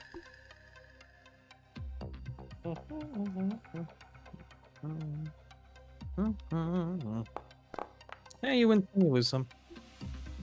Did you roll a 1? I sure did. Cool. You can reroll that one. Only this I'll one. do that. Only this once. That's a bigger He number. wants to see you hit over 100. It's because 85's pretty good. a 1 sucks. Yeah. But you only get one reroll in case you roll one. So yeah, 11 hit points for you. Mister, you go up to 85 hit points. That's a lot. A lot. Cool. As you go over your fit list, Falkan, are you taking average or are you rolling for hit points? No, I'll just take average. Sure. How much is that? I have no idea. Hold on. I know my hit die is like pathetic, but let me. baby. It's like a D6. Yeah. Yep. Trust me, I play spellcasters a lot. 4. 4. Is that the average plus your constitution? Which Which is 1. my constitution is +1, so yeah, so 5. Okay, so you go up by 5 hit points. That brings you to 42. Heck yeah. Nice. A wizard with health? What's this? What? I actually have pretty low health for a wizard. Right. What else do you get from your level 8? You get an ASI, right? Ability score increase. Yeah, or a ability score increase or a feat. Which one are you taking? What will you choose?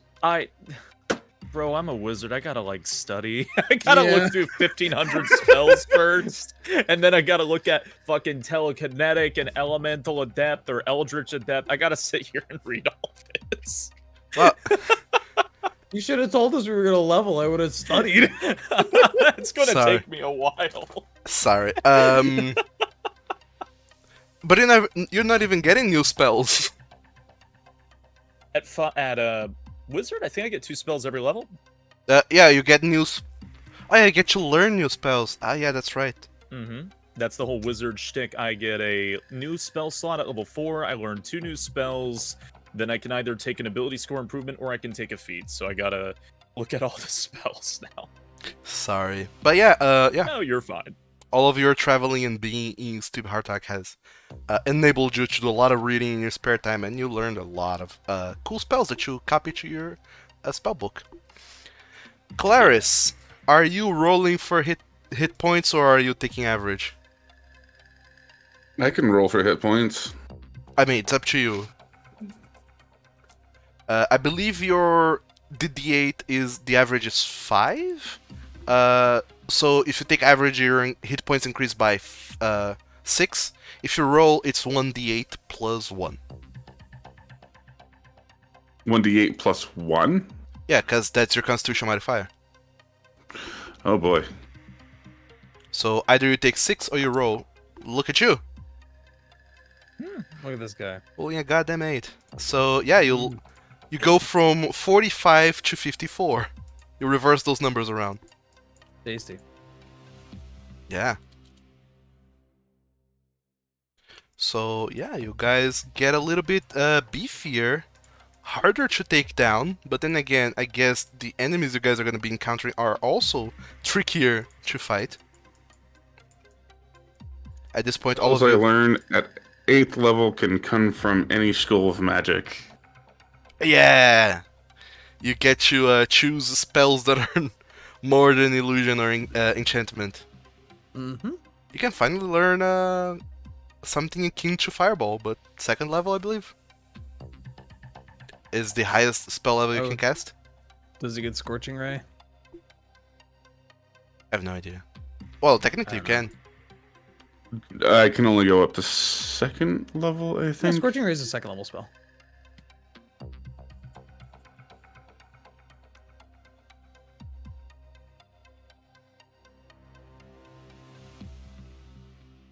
I was just gonna do Fireball. Fireball is 3rd level. You can't. It is 3rd level. That's Mhm. sad. You can only learn Fireball from 13th level, 13th rogue level and above. Oh wow, you take a Yeah. while. Mm-hmm. Yeah. So that will Game have to be Trickster. 14th level.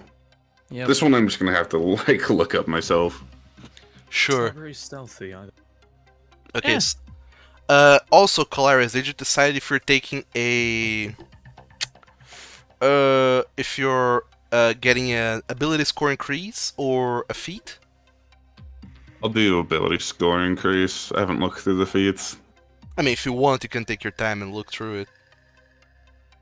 You have all the time in the world. Which is 1 week. Minus Just 4 1 hours. week. Yeah. It's true.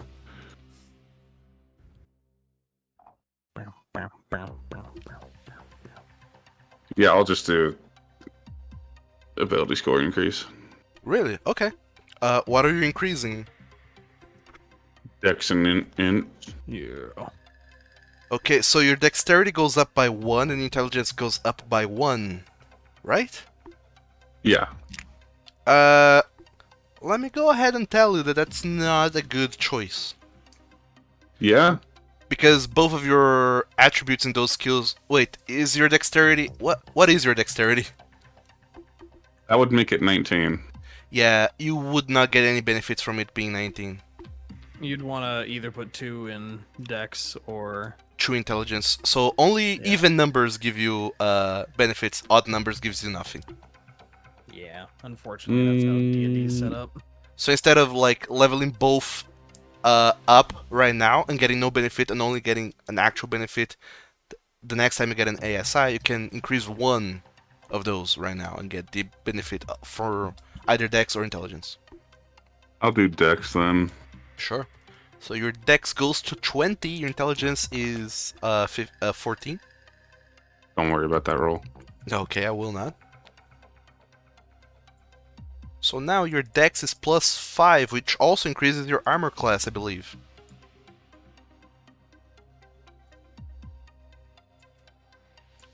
Which, some people might say, is sexy as hell.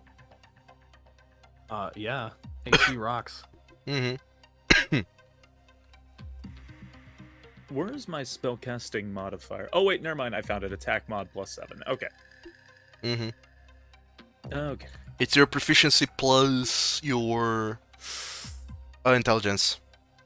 Proficiency being +3, intelligence being +4. That's a +7, yeah.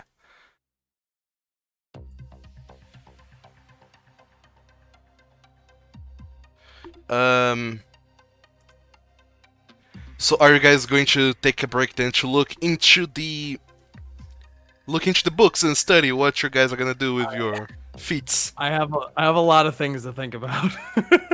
I have to, yeah. We're a 3-man party, so I gotta choose real carefully. Oh yeah, that is true. You guys don't get the benefit of choosing poorly. Yeah. There's So. fewer backups to back you up in case you screw up.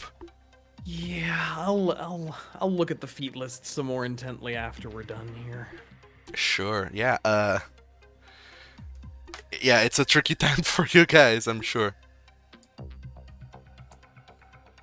So I guess we will finish up leveling up next session. But whatever you choose to do with your things, you have chosen to do that. As far as getting an ASI or feat are concerned, Kolarys, if you want, instead of having gotten that ASI, look up a feat for next session. Yeah. There's a few you could look through.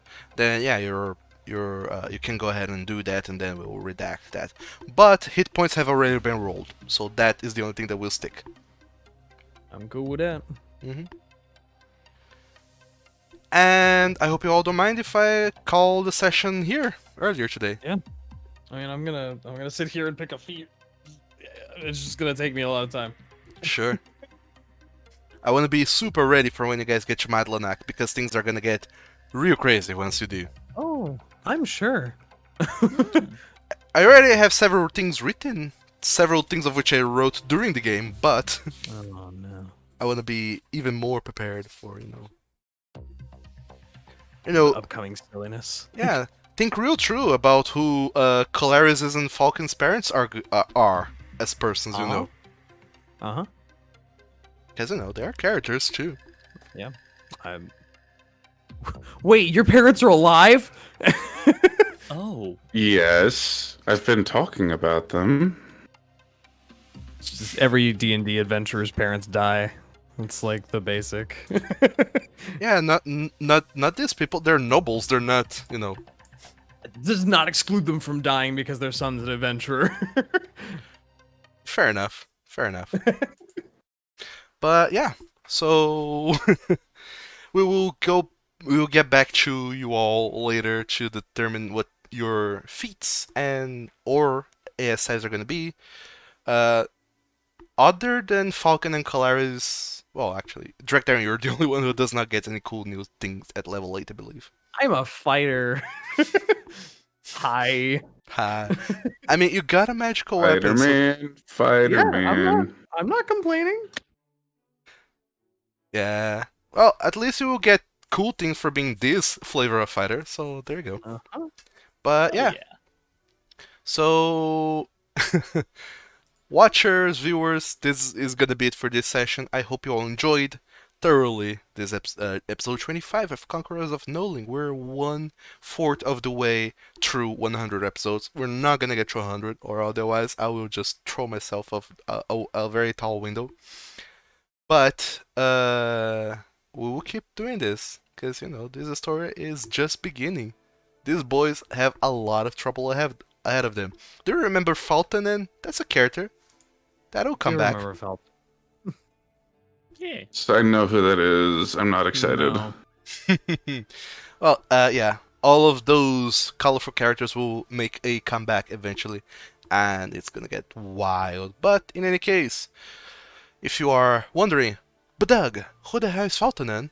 Then you should go ahead to my YouTube channel and check out all previous episodes of Conquerors of Nolyn Team Yellow to see what these folk have been up to, or rather, what these folks have been up to in the previous 6 episodes, because they were not here before that. But you get to see like where they all come from, and also you can keep in touch with them, get real intimate with their whole adventure, and be super duper ready next week when they all come back for more endeavors, but this time at being level 8.